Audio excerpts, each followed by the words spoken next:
గౌరవనీయులైన పాత్రికేయ మిత్రులందరికీ కూడా హృదయపూర్వకంగా నమస్కారం. మరి ఈరోజు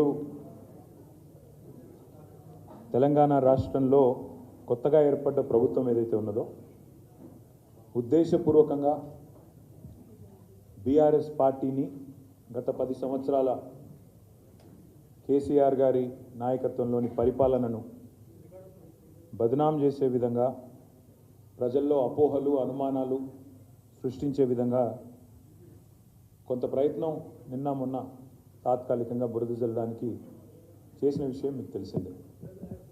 అయినప్పటికీ శాసనసభలో మా పార్టీ నాయకులు పెద్దలు జగదీశ్వర్ రెడ్డి గారు కానీ హరీష్ రావు గారు కానీ పార్టీ తరపున నేను కానీ ప్రభుత్వం మా మీద చేసే ఆరోపణలకు కానీ మా మీద చేసిన కొన్ని కువిమర్శలకు కానీ ధీటుగా సమాధానం చెప్పినాం. కాబట్టే మాకు మాట్లాడే అవకాశం కూడా సావధానంగా మాట్లాడే అవకాశం కూడా ఇవ్వకుండా గొంతు నొక్కి చివరికి శ్వేతపత్రాల్లోని హడావుడి చేసి ఆఖరికి వాయిదా వేసుకొని ప్రభుత్వం పారిపోయిన విషయం కూడా మీరు చూసినారు. అయితే వాళ్ళు లేవనెత్తిన కొన్ని సందేహాలు, మళ్ళీ అదేవిధంగా వాళ్ళు కొన్ని చేసిన ఆరోపణలు, ఇవన్నింటి విషయంలో బాధ్యత కలిగిన ఒక పార్టీగా గత 10 ఏళ్ళు ప్రజలు మాకు అవకాశం ఇచ్చినప్పుడు ఏం జరిగింది, ఎట్లా జరిగింది, ఇవన్నీ చెప్పవలసిన బాధ్యత, ప్రజలకు వివరించవలసిన బాధ్యత మా మీద ఉన్నది. కాబట్టే ఈరోజు ఈ స్వేదపత్రాన్ని ఈ 10 ఏళ్ళు చెమటోడ్చి రక్తాన్ని రంగరించి వందల వేల గంటలు పనిచేసి ఒక్క మా ప్రభుత్వంలోని మంత్రులు ఎమ్మెల్యేలు మాత్రమే కాదు, మా ముఖ్యమంత్రి గారు మాత్రమే కాదు, లక్షల మంది ఉద్యోగులు, కోట్ల మంది ప్రజలు తమ స్వేదంతో, తమ కష్టంతో, తమ చెమటతో ఈ రాష్ట్ర అభ్యున్నతికి ఏ రకంగా తోడ్పడ్డారో, ఏ రకంగా ముందుకు తీసుకొని పోయినారో చెప్పవలసిన బాధ్యత ఈ స్వేదపత్రం ద్వారా మా మీద ఉన్నది. కాబట్టే దీన్ని స్వేదపత్రం అన్నాం. ఎక్కడికి చేరుకున్నామో తెలియాలి అంటే ముందుగా ఎక్కడ మొదలయ్యామో కూడా గుర్తుపెట్టుకోవాలి. అందులో భాగంగా మరి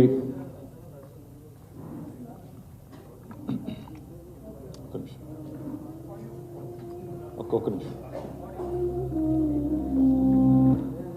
గో బ్యాక్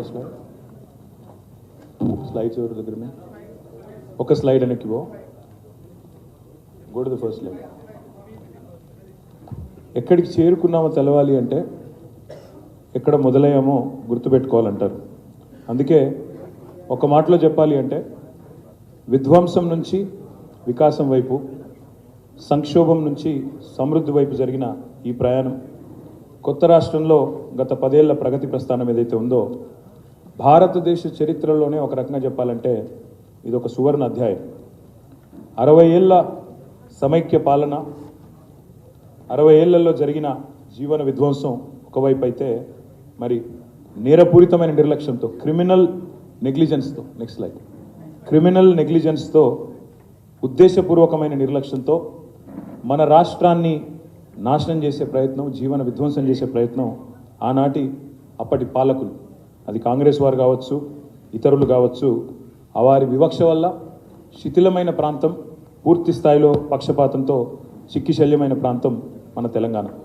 అందుకే మాటల్లో కంటే కూడా ఆనాటి ఒక ఫ్రీలాన్స్ జర్నలిస్ట్, ఆయన పేరు ప్రేమ్ అమన్, ఆ రోజుల్లో తెలంగాణ ఉద్యమం నుంచి ప్రేరణ పొంది ఆయన తెలంగాణ స్టిల్ సీకింగ్ జస్టిస్, అంటే న్యాయం కోసం నిరీక్షిస్తున్న తెలంగాణ అని చెప్పి ఒక డాక్యుమెంటరీ రూపొందించారు. అదొక 2-3 నిమిషాలు దాన్ని చూసినట్టయితే కళ్ళకు కట్టినట్టు మీకే అర్థమవుతుంది ఆనాటి తెలంగాణ పరిస్థితి. దాని ముందుగా ఒక 2 నిమిషాలు చూద్దాం.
ఇది ఒక ఫ్రీలాన్స్ జర్నలిస్ట్, ఇది మేము తయారు చేసిందో ఇంకోరు చేసిందో కదా, ఒక ఫ్రీలాన్స్ జర్నలిస్ట్. ఆయన పేరు ప్రేమ్ అమన్.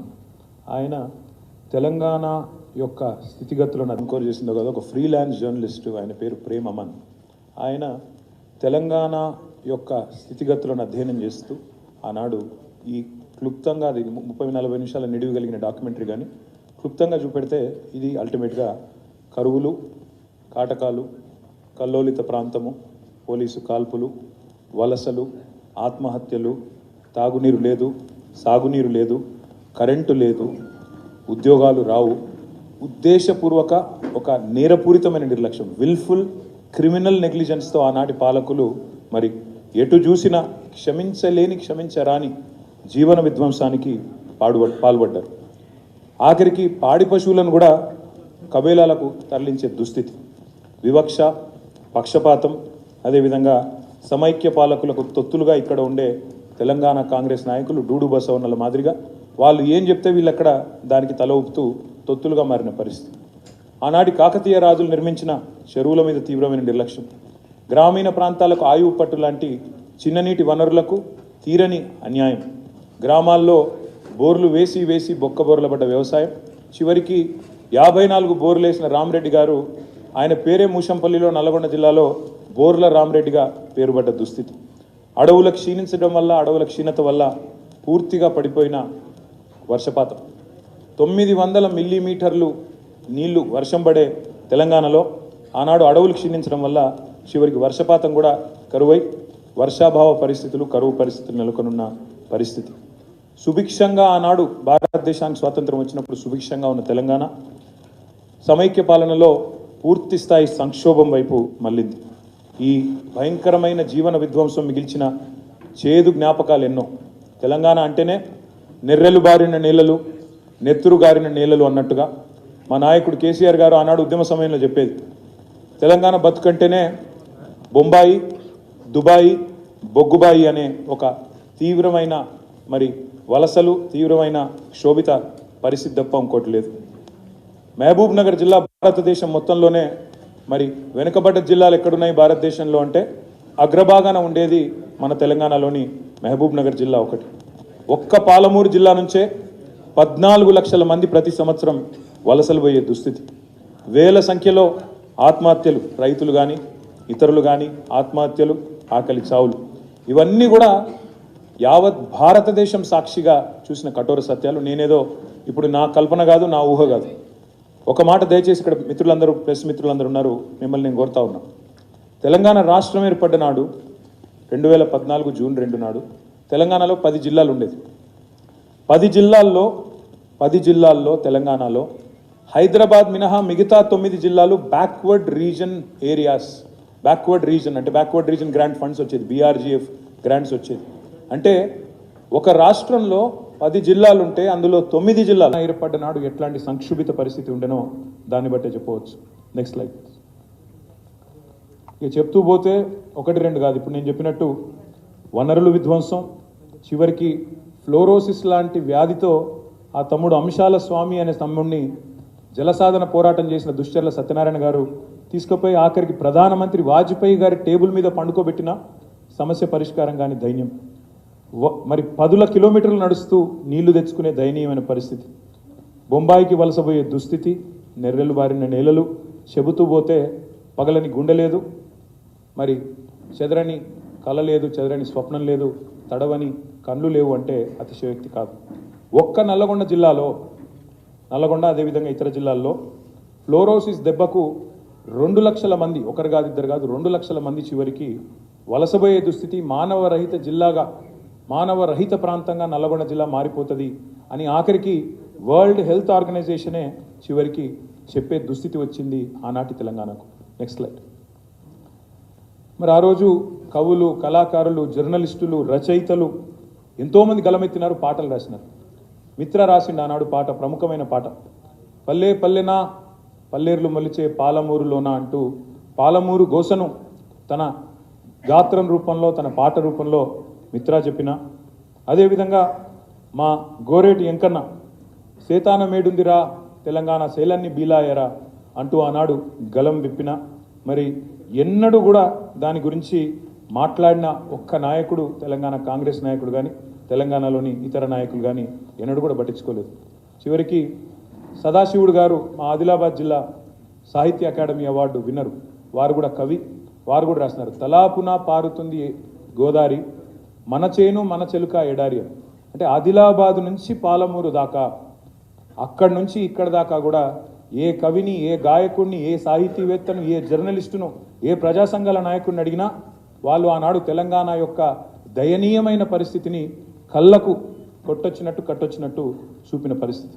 మరి ఆ రోజుల్లో అప్పుడున్న పరిస్థితుల్లో 1969లో జరిగిన ఉద్యమం విఫలమైన తర్వాత 69లో 371 మంది ఆనాడు విద్యార్థులు తెగించి పోరాడితే ఆనాడు 370 మంది ప్రాణత్యాగాల తర్వాత కూడా మరి ఒక్కసారి ఆ ఉద్యమం విఫలమైన తర్వాత మళ్ళీ దాదాపు 32 ఏళ్ళు ఎవరూ పట్టించుకోలేని పరిస్థితి. మరి ఎవరూ లేరు కదా అని చెప్పి చెలరేగిపోయిన సమైక్యవాదులు, వారికి తొత్తులుగా ఉన్న తెలంగాణ కాంగ్రెస్ నాయకులు చివరికి ఏమైంది పరిస్థితి అంటే నానాటికి తీసుకట్టు నాగంబొట్టు అన్నట్టు అన్ని రంగాల్లో, ఈ రంగం ఆ రంగం అని కాదు, ఏ రంగం తీసుకున్నా తీరని వివక్ష, తీరని అన్యాయం ఆనాడు తెలంగాణది. మరి ఇప్పుడే చెప్పినట్టు నాడు కంటతడి పెట్టని తెలంగాణ బిడ్డలేడు, గుండెలు పగలని తెలంగాణ గడపలేదు అంటే అతిశయోక్తి కాదనే మాట కూడా నేను మీకు విజ్ఞప్తి చేస్తూ ఉన్నాను. ఎంతోమంది కవులు, కళాకారులు, విద్యావంతులు, ప్రొఫెసర్ జయశంకర్ గారు లాంటి మేధావులు వీరందరూ కూడా ఆనాడు తమ ఆర్తిని, ఆవేదనను వ్యక్తం చేసినా ఎవరూ పట్టించుకున్న పాపాన పోలేదు. కళ్ళల్లో ఇక నీళ్ళింకిపోతాయేమో అనే పరిస్థితుల్లో పిడికిలి బిగించి సమరశంఖం పూరించింది మా నాయకుడు, టీఆర్ఎస్ పార్టీ అధినేత, వ్యవస్థాపక అధ్యక్షుడు గౌరవనీయులు పెద్దలు కేసీఆర్ గారు. 2001లో, ఎందుకంటే చాలామంది ఇవాళ చాలా ఈజీగా మాట్లాడుతున్నారు, ముఖ్యంగా ఇప్పుడున్న కాంగ్రెస్ నాయకులు ఉద్యమంలో ఏనాడు లేని వాళ్ళందరూ కూడా ఇవాళ చాలా పెద్ద పెద్ద మాటలు మాట్లాడుతున్నారు. తెలంగాణ వాళ్ళే తెచ్చినామని, మా వల్లనే తెలంగాణ వచ్చిందని మాట్లాడుతున్నారు. ఒకసారి అందుకే మీకు ఏం జరిగింది తెలంగాణ పోరాటంలో, ఎన్ని రకాల రాజీనామాలు, ఉప ఎన్నికలు, దీక్షలు, అమరుల ప్రాణత్యాగాలు, ఎన్ని పోరాట రూపాలు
చంద్రశేఖరరావు అనే నేను తెలంగాణ రాష్ట్ర ముఖ్యమంత్రిగా దైవ సాక్షిగా ప్రమాణం చేస్తున్నాను.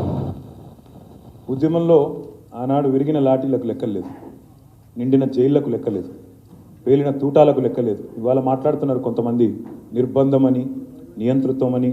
కానీ నిర్బంధం నిజంగా చెప్పాలంటే ఆనాడు, నియంత పాలన అంటే సమైక్య పాలకులది. తెలంగాణ ఇస్తే అంధకారమే అని చెప్పి కట్టెలు పట్టుకొని కట్టుకథలు చెప్పిన వాళ్ళు, ఇవాళ పెద్ద పెద్ద మాటలు మాట్లాడిన వాళ్ళు, వాళ్ళకు తొత్తులుగా పనిచేసిన వాళ్ళు ఇవాళ శ్వేతపత్రాల పేరిట మళ్ళొక్కసారి తెలంగాణను విఫల ప్రయోగంగా, విఫల రాష్ట్రంగా చిత్రీకరించే ప్రయత్నం చేస్తూ ఉన్నారు. కానీ పోరాడి తెచ్చిన తెలంగాణ ఎవరి చేతుల్లో పెడితే న్యాయం జరుగుతుందని ప్రజలు భావించినరో వాళ్ళ చేతుల్లోనే, కేసీఆర్ గారి చేతుల్లోనే పెట్టి ఆనాడు కేసీఆర్ గారిని తెలంగాణ ప్రజలు మొట్టమొదటిసారి 2014లో ముఖ్యమంత్రిగా ఎన్నుకున్న తర్వాత, ఆ రోజు ఉద్యమ విజయం ఫలితంగా తెలంగాణ రాష్ట్రం ఏర్పడ్డ తర్వాత మరి 2014 జూన్ 2 నాడు ఇప్పుడే చూపెట్టినట్టు కేసీఆర్ గారు ముఖ్యమంత్రిగా పదవి బాధ్యతలు చేపట్టినారు. చేపట్టిన నాడు పరిస్థితి ఏంటి అంటే ఆ రోజు ఆర్థిక చిక్కులు ఒకవైపు, చాలామంది ఇలా కన్వీనియంట్గా మాట్లాడుతున్నారు. 9 ఏళ్ల తర్వాత అదేదో కంటిన్యూస్ ప్రాసెస్ అన్నట్టు, ఇదేదో 50 ఏళ్ల నుంచి ఉన్న రాష్ట్రం అన్నట్టు మాట్లాడుతున్నారు. కొత్త రాష్ట్రం, ఎన్నో రకాల ఆర్థిక చిక్కులు, మరొకవైపు రాజకీయ కుట్రలు. ఈ రాష్ట్రం ఒక విఫల ప్రయోగం, ఇది ఒక విఫల రాష్ట్రం, Telangana is a failed state, not viable state అనే కుట్ర ఒకవైపు. ఇంకోవైపు విభజన చట్టం అమలు కాదు, ఆ అమలు కష్టాలు ఒకటి కాదు, రెండు కాదు, ఎన్నో. ఉద్యోగులు ఆస్తుల పంపిణీ కష్టాలు పూర్తి కాలే. ఒకవైపు 2700 మెగావాట్ల విద్యుత్ లోటు, మరొక వైపు వారసత్వంగా సంక్రమించిన తాగునీటి సాగునీటి సమస్యలు కోకొల్లలుగా ఉన్నాయి. ఇవి రాష్ట్రం ఏర్పడ్డ నాడు మా ముందున్న సవాల్. ఆ రోజు మేము వెరవలేదు. కొంతమంది కుట్రలు ఎట్లుంటాయంటే, రాష్ట్రం ఏర్పడ్డ తొలినాళ్లలోనే మాట్లాడిన మాటలు, బెర్లిన్ గోడనే కూల్చి మళ్ళీ ఈస్ట్ వెస్ట్ జర్మనీ ఒకటైనాయి, అట్లాంటిది తెలంగాణను మళ్ళీ తిరిగి ఆంధ్రలో కలపలేమా అంటూ ఆ రోజు మాటల దాడి. ఇంకోవైపు సరే పేర్లెందుకు కానీ కొంతమంది ఆ రోజు కూడా రాష్ట్ర ప్రభుత్వాన్ని అస్థిరపరిచే ప్రయత్నం, ఎమ్మెల్యేల కొనుగోలు కోసం ప్రయత్నం, ఇంకా చాలా ఇట్లాంటి ఎన్నో జరిగినా ఆ రోజు మరి పునర్నిర్మాణ యజ్ఞం, తెలంగాణ రాష్ట్ర ఏర్పాటు తర్వాత ఒక కొత్త రాష్ట్రానికి మరి ఉన్న సవాళ్ళన్నింటినీ అధిగమిస్తూ పునర్నిర్మాణం ఎట్లా చేయాలి, శిథిలమైన తెలంగాణ, జీవన విధ్వంసం జరిగిన తెలంగాణలో ఎట్లా జరగాలి అనే ఒక ఆలోచన. Next slide. మరి ఏ రకంగా ఈ రాష్ట్ర ఆర్థిక పరిస్థితి, ఈ రాష్ట్రంలో ఉండే ఆదాయ వనరుల మీద స్పష్టత లేనప్పుడు మరి ఈ చిమ్మ చీకట్ల నుంచి ముందుకు ఎట్లా పోవాలి అన్నప్పుడు ఆ రోజు ఈ రకమైన కార్యక్రమాలు తీసుకున్నాం. ఒక పటిష్టమైన ఆర్థిక క్రమశిక్షణతో, ఫిస్కల్ ప్రూడెన్స్తో ఆర్థిక ప్రణాళికలు రూపొందించుకొని బీహార్లో ఉండే ఒక తెలంగాణ బిడ్డ జిఆర్ రెడ్డి గారు అనే ఒక పెద్ద ఆయన, ప్రముఖ ఎకానమిస్ట్, ఆయనను ప్రత్యేకంగా రాష్ట్ర ప్రభుత్వ సలహాదారుగా నియమించుకొని ఆ రోజు కోల్ ఇండియా సీఎండీగా ఉన్న నరసింహరావు గారు అనే ఐఏఎస్ ఆఫీసర్ని తెలంగాణకు రమ్మని రిక్వెస్ట్ చేసి ముఖ్యమంత్రి గారి కార్యాలయంలో ప్రిన్సిపల్ సెక్రటరీగా పెట్టుకొని వారికి ఉన్న దశాబ్దాల అనుభవాన్ని రంగరించి మాకే అన్నీ తెలుసు, మేమే చాలా గొప్పవాళ్ళం అన్నట్టుగా కాకుండా నేర్చుకోవాల్సింది ఎంతో ఉంది, ఇంకా తెలుసుకోవాల్సింది ఎంతో ఉంది అని చెప్పి ఈ రకంగా ఆర్థిక ప్రణాళికలు రూపొందించుకొని ఒక క్రమశిక్షణతో ఒకవైపు పరిపాలనా సంస్కరణలకు పెద్దపీట వేస్తూ ప్రజల వద్దకు పాలనను తీసుకొని పోతూ మరొక వైపు పాలనా ప్రాధాన్యతలు. మాకున్న సవాల్ ఏంది ఆ రోజంటే, ఎన్నో సవాళ్ళు పోరాడి తెచ్చుకున్న రాష్ట్రంలో మొట్టమొదటి ఛాలెంజ్ ఏంది, ప్రయారిటీ సెక్టర్స్ ఏంటి, ఏ రకమైన ప్రయారిటీస్ పెట్టుకోవాలి, ఏ రకంగా మనం స్పష్టమైన టార్గెట్స్ నిర్దేశించుకోవాలి. అదేవిధంగా దశాబ్దాల పాటు ప్రజలు పోరాటం చేసింది ఎన్నో ఆకాంక్షలతో, మరి ఆకాంక్షలు ఎట్లా నెరవేర్చాలి. ఇంకోవైపు నీళ్లు నిధులు నియామకాలన్నాం, వాటిని ఎట్లా నెరవేర్చాలి, నిర్విఘ్నంగా ముందుకు తీసుకొని పోవాలి. తెలంగాణ భౌగోళిక స్వరూపాన్ని ఎట్లా అర్థం చేసుకోవాలి. ఎందుకంటే అప్పుడు కొంతమంది మేధావులు మాట్లాడేటోళ్ళు, నదులు కిందున్నాయి, నేలలు పైనున్నాయి, నీళ్ళు ఎట్లా వస్తాయి మీకు, మీరు ఎట్లా తీసుకుపోతారు నీళ్లు అని ఒక వైపు వాదన. మరొక వైపు అడుగంటిపోయిన భూగర్భ జలాలను పైకి తీసుకురావడం ఒక సవాల్. మరొక వైపు తీవ్రమైన కరెంటు సంక్షోభం నుంచి రాష్ట్రాన్ని బయటపడేయడం మరొక సవాల్. ఆకలి చావులు, ఆత్మహత్యలను ఆపడం, ప్రజల్ని కాపాడుకోవడం మరొక సవాల్. బీడువారిన రైతుల జీవితాలను, బతుకులను బాగు చేయడం మరొక సవాల్. క్షీణించిన శాంతి భద్రతలు, హైదరాబాదులో ప్రతి సంవత్సరం కర్ఫ్యూలు, అదేవిధంగా రాష్ట్ర వ్యాప్తంగా కల్లోల ప్రాంతాలు, వీటిని పటిష్టపరచడం మరొక సవాల్. తరతరాల తాగునీటి తన్లాటను తీర్చడం మరొక సవాల్. పారిశ్రామికవేత్తల్లో నెలకొనున్న భయాలను తొలగించడం మరొక సవాలు. విఫల రాష్ట్రంగా కొన్ని దుష్టశక్తులు ఏవైతే ప్రయత్నాలు చేస్తున్నాయో ఆ దుష్టశక్తులను మరి తిప్పికొట్టడం మరొక సవాల్. Next slide. ఇదొక వైపు. మరొక వైపు ఇవాళ నేను 6.5 ఏళ్ళు అని పెట్టిన, అక్కడ మీరు అడగవచ్చు 6.5 ఏళ్ళు ఏంది, మీరు పరిపాలించింది 9.5 ఏళ్ళు కదా అని. వాస్తవంగా చెప్పాలి అంటే 2 ఏళ్ళు మరి ఎవరూ ఊహించని విధంగా కరోనా అనే మహమ్మారి వచ్చిన తర్వాత దాదాపు 2019 చివరి నుంచి 2021 చివరి దాకా 2 ఏళ్ల పాటు కరోనాతో రాష్ట్ర ఆర్థిక వ్యవస్థ మీకు తెలుసు. మరొక వైపు పెద్ద నోట్ల రద్దు, ఇంకోవైపు కొత్త రాష్ట్రంగా ఏర్పడి బాలారిష్టాలు, ఇవన్నీ చూస్తే వెరసి మేము నికరంగా పరిపాలించింది నిజంగా చెప్పాలంటే ఎన్నికలు ఇవన్నీ తీసేస్తే 6.5 సంవత్సరాలు మాత్రమే. ఒకవైపు అటు 60 ఏళ్ళ పరిపాలన, ఒకవైపు 60 ఏళ్ళు మాకు వారసత్వంగా కష్టాలు ఇచ్చిపోయిన వాళ్ళ పరిస్థితి ఒకవైపు, 6.5 ఏళ్ళ పరిపాలన ఒకవైపు. ఇందులో మేము పెట్టుకున్న ఆలోచన ఏ రకంగానైనా సరే ప్రాధాన్యత క్రమం ప్రయారిటీ ఆర్డర్ ఆఫ్ ప్రయారిటీ నిర్మాణం చేసుకోవాలని చెప్పి మొట్టమొదటి ప్రయారిటీ బ్రహ్మాండంగా సంక్షేమం పేద ప్రజలను కడుపులో పెట్టుకొని కాపాడుకోవడానికి టాప్ ప్రయారిటీ ఇచ్చుకున్నాం. సంక్షేమం తర్వాత సంక్షేమంలో మీరు చూసినట్టయితే ఆసరా లాంటి పథకాలు, అంటే ఏ పేదవాడు ఆకలి సావుకు లోను కాకూడదు, ఏ పేదవాడు ఎట్టి పరిస్థితుల్లో కూడా నష్టపోకూడదు అనే ఉద్దేశంతో ఆసరా పెట్టుకున్నాం. రెండో ప్రాధాన్యం విద్యుత్ రంగాన్ని సంక్షోభం నుంచి గట్టెక్కించడం. ఎందుకంటే ప్రతి మనిషి జీవితంలో విద్యుత్ ఇవాళ అంతర్భాగం అయిపోయింది. పొద్దున్న లేస్తే మనం బటన్ స్విచ్ ఆన్ చేయడంతో మొదలవుతుంది ప్రయాణం జీవితం. రాత్రి పడుకునే ముందు స్విచ్ ఆఫ్ చేయడంతో బంద్ అవుతూ ఉన్నది.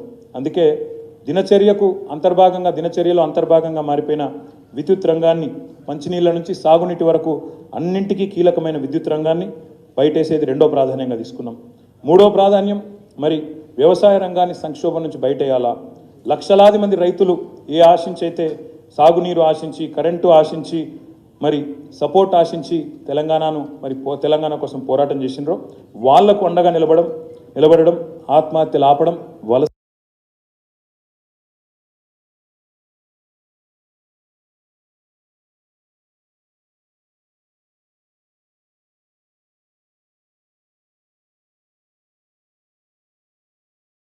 చేయడం. ఐదవది పల్లె ప్రగతి, పట్టణ ప్రగతి. ఆరవది క్షీణించిన అటవీ సంపదను. ఈ రకంగా ముందు ప్రాధాన్యత క్రమం నిర్మించుకున్నాం. తర్వాత నిధుల కూర్పు మీద దృష్టి పెట్టినాం. ఆర్థిక రంగంలో నిష్ణాతులైన జిఆర్ రెడ్డి గారిని తెచ్చుకున్నాం. అత్యంత కఠినంగా ఫిజికల్ ప్రుడెన్స్ పాటించినాం. వారసత్వంగా సంక్రమించిన అప్పుల లెక్కలు తీసినాం. వాస్తవికమైన ఆర్థిక క్రమశిక్షణ పాటించినాం. అన్ని అవకాశాలను ఎక్స్ప్లోర్ చేస్తూ ముందడుగు వేసినాం. భవిష్యత్తును దృష్టిలో పెట్టుకొని, రాబోయే ఎన్నికలు కాదు, రాబోయే తరాలను దృష్టిలో పెట్టుకొని పటిష్టమైన పునాదులు వేస్తూ రాష్ట్ర సొంత ఆదాయ వనరులు ఒకవైపు పెంచుకుంటూ కేంద్ర నిధులను కూడా అందులో వాటాను సాధించాలి. మరొక వైపు కేంద్ర ఆర్థిక పరిమితులకు, FRBM లాంటి చట్టాలకు లోబడి అప్పులు తీసుకొచ్చినా, పెట్టుబడులు పెట్టినా, ఇవన్నిటినీ కూడా సమగ్రంగా అర్థం చేసుకొని ప్రయాణం ప్రారంభించాం. కాబట్టే ఈ స్లైడ్ చాలా ఇంపార్టెంట్.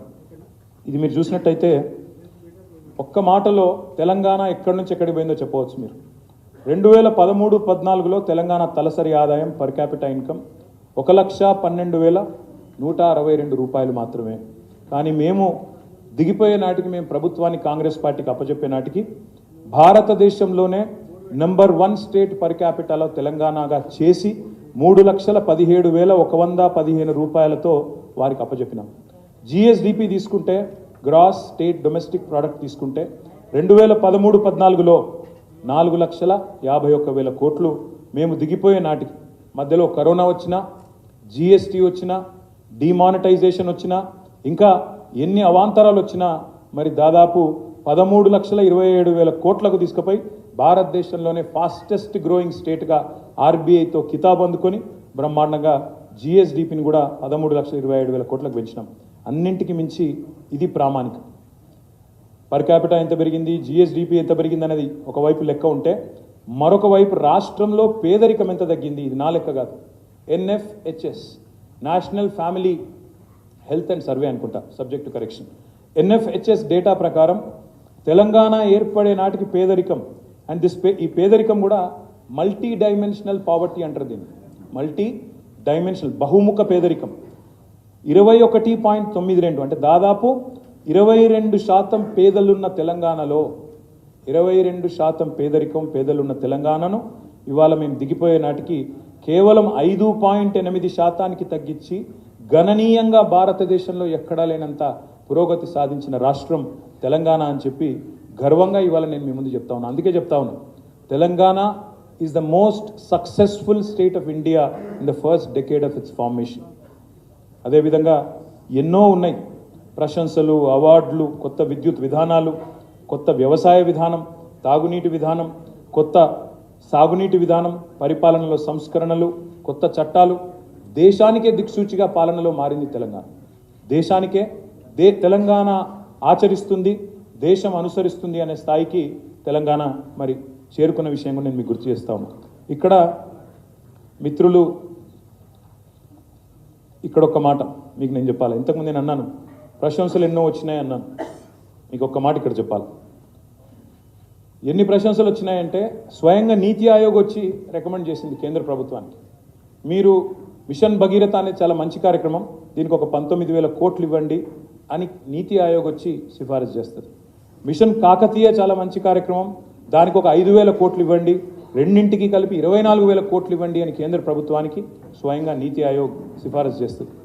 15 రాష్ట్రాల నుంచి అధ్యయన బృందాలు వచ్చినాయి తెలంగాణకి, వచ్చి మిషన్ కాకతీయను మిషన్ భగీరథను అధ్యయనం చేసి మా రాష్ట్రాల్లో కూడా అనుసరిస్తాం, మా రాష్ట్రంలో కూడా ఆచరిస్తామని చెప్పి ఇక్కడికి వచ్చి స్టడీ చేసిపోతారు. ఒక water man of India Rajendra Kumar గారు వచ్చి మిషన్ కాకతీయను అధ్యయనం చేసి ఇది భారతదేశం మొత్తం ఆచరించాలే అని చెప్పిపోతారు. ఇక తర్వాత మీకు తెలుసు తరతరాల తాగునీటి తనలాటకు ఎట్లా చరమగీతం పాడినాం అవన్నీ కూడా మీకు తెలుసు, ఆ విషయాలు నేను వివరంగా చెప్తాను. అయితే ఇక ఇక్కడికి వస్తే అసలు విషయానికి వస్తే నిన్నగాక మొన్న దయచేసి ఇది అందరూ కూడా ఫోకస్ చేయాలని ఒకసారి వివరంగా వినాలని చెప్పి కూడా నేను విజ్ఞప్తి చేస్తా ఉన్నా, ముఖ్యంగా మిత్రులను కోరుతా ఉన్నా. నిన్నగాక మొన్న తెలంగాణ ప్రభుత్వం, కొత్తగా కొలువుదీరిన తెలంగాణ ప్రభుత్వం ఒక తప్పుల తడక, ఒక అబద్ధాల పుట్టలాంటి శ్వేతపత్రం పేరిట ఒక అంకెల గారడీకి అభాండాలకు తెరదీసింది. అప్పుల పేరుతో అభాండాలు వేసే ప్రయత్నం చేసింది. 6,71,000 కోట్ల అప్పులున్నాయి అని చెప్పి తప్పులు చెప్పింది ఈరోజు ప్రభుత్వం. అసెంబ్లీ సాక్షిగా, అత్యున్నత చట్టసభ సాక్షిగా పూర్తి స్థాయి సత్యదూరమైన మాటలకు తెరదీసింది ఈ ప్రభుత్వం. అందుకే వాళ్ళ డొల్లతనాన్ని, వాళ్ళ రాజకీయ దివాలా కోరుతనాన్ని వివరించడానికే ఈరోజు ఈ స్వేదపత్రం. అప్పుల పేరుతో అభాండాలు వేసినారు, కానీ వాస్తవం ఏంటి అంటే ఈరోజు తెలంగాణ అప్పులు వాస్తవికంగా ఎంత, వాళ్ళు చెప్పిన లెక్క ప్రకారమే 3 లక్షల, వాళ్ళ శ్వేతపత్రంలో చెప్పారు FRBM పరిమితిలో ఉన్న అప్పులు కేవలం 3,89,673 కోట్లు. 3,89,673 కోట్లు. అందులో వాళ్ళ ప్రభుత్వం మాకు ఇచ్చిపోయిన అప్పులు, పాత అప్పు ఆనాడు 2013-14లో వాళ్ళు దిగిపోయే నాటికి ఉన్న అప్పులు 72,658 కోట్లు. ఇక్కడ ఒక్క మాట కీలకం, దయచేసి మీరు దయచేసి నేను మిమ్మల్ని కోరేది, ఇక్కడ దయచేసి మీ అందరినీ కూడా ప్రార్థించేది, ఇక్కడ ఇంపార్టెంట్ పాయింట్ ఏంటంటే మాకు 2013-14లో ఇచ్చింది, వాళ్ళు ఇచ్చిపోయింది 72,658 కోట్లు. వాళ్ళు ఇచ్చిన శ్వేతపత్రం ప్రకారమే FRBM పరిమితి లోపల మేము రాష్ట్ర ప్రభుత్వం తెచ్చిన అప్పులు 3,89,000 చేసిన అప్పు FRBM పరిమితి లోపల ఎంత అంటే 389 మైనస్ 72,658 తీసుకుంటే 3,17,015 కోట్లు మాత్రమే. కానీ దాని ఎంత బుకాయింపు అంటే ఈ 3,17,000 కోట్లను 6,71,000 కోట్లు అని చెప్పి వాళ్ళు ఇలా చిత్రీకరించే ప్రయత్నం చేస్తూ ఉన్నారు. ఇది ఎందుకు డొల్లా అని నేను అంటున్నా అంటే ఇందులో ప్రభుత్వ గ్యారంటీ ఉన్నాయి 1,27,208 కోట్లు ఉన్నాయి. స్పెషల్ పర్పస్ వెహికల్స్గా డైరెక్ట్గా హైపోతకేషన్తో, అంటే ఉదాహరణకి విద్యుత్ సంస్థలు ఉంటాయి, భద్రాద్రి అనే ప్రాజెక్టు కట్టాలా, యాదాద్రి అనే ప్రాజెక్టు కట్టాలా, భద్రాద్రి కట్టాలన్నా యాదాద్రి కట్టాలన్నా గవర్నమెంట్ గ్యారంటీ లేకుండానే సెల్ఫ్ హైపోతకేషన్, అంటే ఇప్పుడు ఎట్లాంటి ఉదాహరణకు మీరు కారు కొనుక్కుంటారు, కొన్ని కార్ల మీద చూస్తూ ఉంటారు మీరు తిరుగుతున్నప్పుడు, hypothecated to State Bank of India అని రాసి ఉంటుంది. అంటే ఏంటిది, మీరు కనుక ఆ అప్పు కట్టకపోతే బ్యాంకు వాళ్ళు ఆ ఆస్తిని తీసుకుపోతారు అని అర్థం, దానికి ఆడికాడికే సరిపోతుందని అర్థం. వాళ్ళు ఆ ఆస్తిని తీసుకుపోతారు అని అర్థం, దానికి ఆడికాడికే సరిపోతుందని అర్థం.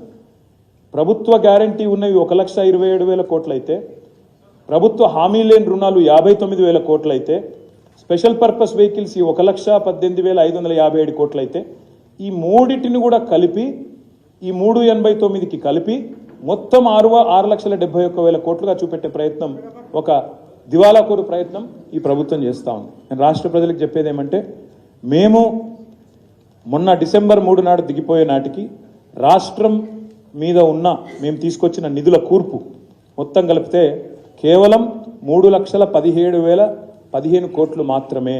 వాళ్ళు చెప్తున్నట్టు 6,71,000 కోట్లు కాదు. ఇది శుద్ధ తప్పు, శుద్ధ అబద్ధం, ఇది అవాస్తవం. దయచేసి ప్రజలు గ్రహించాలని చెప్పి కూడా నేను కోరుతా ఉన్నా. ఇది ఎందుకు ఇంపార్టెంట్ అంటే తమ సొంత పరపతితో కట్టుకునే అప్పు వివిధ సంస్థలు, అది విద్యుత్ సంస్థలు కావచ్చు, ఇంకో సంస్థ కావచ్చు, 3,05,179 కోట్లు సొంత పరపతితో కట్టుకునేది. ఇక్కడ ఇంకొక మాట కూడా నేను చెప్పాలి మీకు, ఈ ప్రభుత్వం ఎంత దివాలాకోరు ప్రభుత్వం అని చెప్పడానికి నేను చెప్తా ఉన్నా. ఈ ప్రభుత్వం మొన్న సివిల్ సప్లైస్ కార్పొరేషన్లో 56,000 కోట్ల అప్పులు ఉన్నాయి చెప్పింది. 56,000 కోట్ల అప్పుల పాలైపోయింది సివిల్ సప్లైస్ కార్పొరేషన్ అని చెప్పినారు. ఇది ఈరోజు ఉదయం సివిల్ సప్లైస్ కార్పొరేషన్ ఏం చేస్తుందంటే తాత్కాలిక క్యాష్ క్రెడిట్ లిమిట్స్ తీసుకుంటుంది. ఎందుకంటే వాళ్ళు సేకరించేది ధాన్యం, ఆ ధాన్యాన్ని మళ్ళీ తిరిగి అమ్ముతారు, వచ్చిన పైసలు వచ్చిన వాళ్ళు సేకరించేది ధాన్యం, ఆ ధాన్యాన్ని మళ్ళీ తిరిగి అమ్ముతారు, వచ్చిన పైసలు వచ్చినట్టు మళ్ళీ ఒక రొటేషన్ సిస్టంలో కట్టుకుంటూ పోతూ ఉంటారు. ఇవాళ ఉదయం సివిల్ సప్లైస్ కార్పొరేషన్ వెబ్సైట్ చూపెడుతున్న ప్రకారం వాళ్లకు ఈరోజు ఈ నిమిషానికి ఉన్న క్యాష్ క్రెడిట్ లిమిట్ శాంక్షన్ 24,600 కోట్లు మాత్రమే. 4 రోజుల కింద ప్రభుత్వం చెప్పింది 56,000 కోట్ల అప్పులు ఉన్నాయి సివిల్ సప్లైస్ కార్పొరేషన్ కానీ వాస్తవం ఒక చిత్రం ఏంటంటే అది క్యాష్ క్రెడిట్ లిమిట్స్. అవి అంటే ఇంకొక అడుగు ముందుకేసి చెప్పాలంటే ప్రజలకు అర్థమయ్యేటట్టు చెప్పాలంటే సివిల్ సప్లైస్ కార్పొరేషన్లో 56,000 కోట్ల అప్పు ఉందని ప్రభుత్వం చెప్తోంది. కానీ వాస్తవం ఏంది అంటే అదే సివిల్ సప్లైస్ కార్పొరేషన్ దగ్గర 30,000 కోట్ల విలువ చేసే ధాన్యం వాళ్ళ దగ్గర ఉంది. ఆ ధాన్యం అమ్మితే, ఆ స్టాక్ అమ్మితే 30,000 కోట్లు తిరిగి వెంటనే ప్రభుత్వానికి సివిల్ సప్లైస్ కార్పొరేషన్కి వస్తాయి. రెండవ మాట, ఆల్రెడీ అమ్మిన ధాన్యం ఫుడ్ కార్పొరేషన్ ఆఫ్ ఇండియా నుంచి రావాల్సిన పైసలు 16,000 కోట్లు ఉన్నాయి. ఆ రిసీవబుల్స్ని, ఈ స్టాక్స్ని రెండింటిని చూపకుండా, రెండింటి గురించి మాట్లాడకుండా 56,000 కోట్ల అప్పు, 56,000 కోట్ల అప్పని దాన్ని కూడా ఇంట్లో లోడ్ చేసిండ్రు. ఈ 6,71,000 కోట్లు అనే దానిలో దాన్ని కూడా మోపి లేని అప్పును ఉన్న అప్పుగా చూపెట్టి తిమ్మిని బమ్మిని చేసే ప్రయత్నం, రిసీవబుల్స్ స్టాక్స్ ఉన్నా ఆస్తులున్నా వాటిని చూపెట్టకుండా దాచేసి మా మీద బట్టగాల్చి మీదేసే ప్రయత్నం ఏదైతే చేసినారో దానికి ఒక సివిల్ సప్లైస్ కార్పొరేషనే ఒక గొప్ప ఉదాహరణ. మీరు కూడా ఇప్పుడే పోవచ్చు, ఈరోజు ఆదివారం, వెబ్సైట్ ఈరోజు ఇంకా కూడా ఆనే ఉంది. సివిల్ సప్లైస్ కార్పొరేషన్ పోతే, వెబ్సైట్ పోతే మీరే చూస్తారు 24,600 కోట్ల cash credit sanction limit sanction అయి ఉన్నది. అది కూడా డైనమిక్గా ఎప్పటికప్పుడు మారుతుంది. రేపు మీరు చూస్తే స్టాక్ అమ్మిన అనుకోండి, ఇంకొన్ని డబ్బులు వస్తాయి కాబట్టి అది ఇంకా తగ్గుతుంది. రిసీవబుల్స్ వచ్చినాయి అనుకోండి, అది దాదాపు 10,000కో 5,000 కోట్లకో తగ్గిపోయే పరిస్థితి ఉంటుంది. కాబట్టి ఇది చాలా ఇంపార్టెంట్ స్లైడ్. దయచేసి నేను మీడియా మిత్రులను కోరుతా ఉన్నా, అదేవిధంగా మా నాయకుల్ని కూడా కోరుతా ఉన్నా, ఇది చాలా ఇంపార్టెంట్ స్లైడు. ప్రభుత్వం యొక్క వాదన శుద్ధ తప్పు. కేవలం స్థూలంగా మొత్తం రాష్ట్ర ప్రభుత్వం మీద ఉన్న రుణాలు ఇవి కూడా లాంగ్ టర్మ్ రుణాలు, ఇవి అన్నీ కూడా 10 ఏళ్ళ పైబడి, 15 ఏళ్ళు, 20 ఏళ్ళు వాళ్ళు మాట్లాడుతున్న మాటలు, పుట్టబోయే బిడ్డ మీద అప్పు పెట్టినారు, ప్రతి మనిషి మీద అప్పు పెట్టినారు అనేది అయితే మాట్లాడినారో అది శుద్ధ తప్పు అనే మాట నేను మీకు విజ్ఞప్తి చేస్తా ఉన్నా. ఇంకొక మాట కూడా చెప్పాలి. రాష్ట్ర ముఖ్యమంత్రి గారు స్వయంగా చెప్తారు ఆర్టీసీ అప్పుల గురించి. ఆర్టీసీ అప్పులేదో కేసీఆర్ ప్రభుత్వం వచ్చినాకనే చేసినట్టు ఇవాళ ఒక పేపర్ రాసింది. మేడ్చల్లో భూములు తనఖా పెట్టినారు అని చెప్పి అడ్డంగా రాస్తున్నారు. ఆర్టీసీ అనే కార్పొరేషన్ భూములు ఉన్నాయి. హైదరాబాద్ నడిబొడ్డులోని ఆర్టీసీ ఎక్స్ రోడ్స్తో సహా విలువైన భూములు ఎన్నో ఉన్నాయి. అవి కార్పొరేషన్ ఆస్తులు. కార్పొరేషన్ ఆస్తులు తనఖా పెట్టుకొని కార్పొరేషన్ లోన్ తెచ్చుకుంటే కూడా అది ప్రభుత్వమే చేసింది, ప్రభుత్వమే అప్పుల పాలు చేస్తుందని చెప్పి దుష్ప్రచారం చేసే ప్రయత్నం చేస్తున్నారు. సెల్ఫ్ సఫిషియెంట్ కార్పొరేషన్స్ ఏవైతే ఉంటాయో, సివిల్ సప్లైస్ కానీ, ఆర్టీసీ కానీ, ఎలక్ట్రిసిటీ, జెన్కో కానీ, ఇవన్నింటిని కూడా కలిపి లేని అప్పులు ఉన్నట్టుగా చేసే ప్రయత్నం ఏదైతే ఉందో దీన్ని రాష్ట్ర ప్రజలు, మా నాయకులు, మీడియా మిత్రులు అందరూ కూడా దయచేసి గ్రహించాలని చెప్పి కూడా నేను మీకు విజ్ఞప్తి చేస్తా ఉన్నాను. ఎందుకు ఇవాళ తెలంగాణ స్వేదపత్రం ప్రచురిస్తున్నామంటే, ఒకవైపు వాళ్ళు లేవనెత్తిన అంశాలలోని డొల్లతనాన్ని బయటపెట్టడంతో పాటు తెలంగాణ సాధించిన విజయాలను కూడా ఒక్కసారి మీకు గుర్తు చేయాల్సిన అవసరం ఉంది. తెలంగాణను ఒక విఫల రాష్ట్రంగా చూపెట్టే ప్రయత్నం ఏదైతే చేస్తూ ఉన్నారో అది శుద్ధ తప్పు. తెలంగాణ ఇవాళ ఆకాశమంత ఎత్తున, హిమాలయ పర్వత స్థాయిలో భారతదేశంలో ఒక ఆదర్శ రాష్ట్రంగా, అగ్రగామి రాష్ట్రంగా ఉన్నది. రాష్ట్ర ప్రతిష్టను దెబ్బతీసే ప్రయత్నం ఏదైతే వాళ్ళు చేస్తూ ఉన్నారో ఇది తప్పు అని చెప్పే ప్రయత్నం. మేము చెప్పిన ప్రతి లెక్క ఇదేదో నా సొంత కవిత్వమో, టీఆర్ఎస్ పార్టీ లెక్కనో, మా కేసీఆర్ గారు ఇచ్చిన లెక్కనో కాదు. వీటన్నిటికీ సోర్సెస్ ఏంటి అంటే RBI, reserve bank of India, controller and auditor general యొక్క లెక్కలు, పార్లమెంట్ సాక్షిగా కేంద్ర ప్రభుత్వం, మినిస్ట్రీ ఆఫ్ స్టాటిస్టిక్స్ ప్రవేశపెట్టిన నివేదికలు, నీతి ఆయోగ్ వంటి సంస్థలు, అదేవిధంగా రాష్ట్ర కేంద్ర ప్రభుత్వంలోని ఇతర సోషియో ఎకనామిక్ సర్వేసు, అదేవిధంగా రాష్ట్ర కేంద్ర ప్రభుత్వాలు పెడుతున్న మరి లెక్కలే అని చెప్పి కూడా మీకు విజ్ఞప్తి చేస్తా ఉన్నాం. మేము కేవలం తెలంగాణకు ఆస్తులు సృష్టించిన ప్రభుత్వం, పార్టీ మాత్రమే కాదు, తెలంగాణ అనే అస్తిత్వాన్ని సృష్టించిన పార్టీ, అస్తిత్వాన్ని సృష్టించిన నాయకుడు మా నాయకుడు పెద్దలు, అస్తిత్వాన్ని సృష్టించిన నాయకుడు మా నాయకుడు పెద్దలు కేసీఆర్ గారు అనే మాటను కూడా నేను మీకు గుర్తు చేస్తా ఉన్నా. ఇవి మచ్చుకు కొన్ని. నేను ఇక్కడ ఒక మాట అడుగుతా ఉన్నా.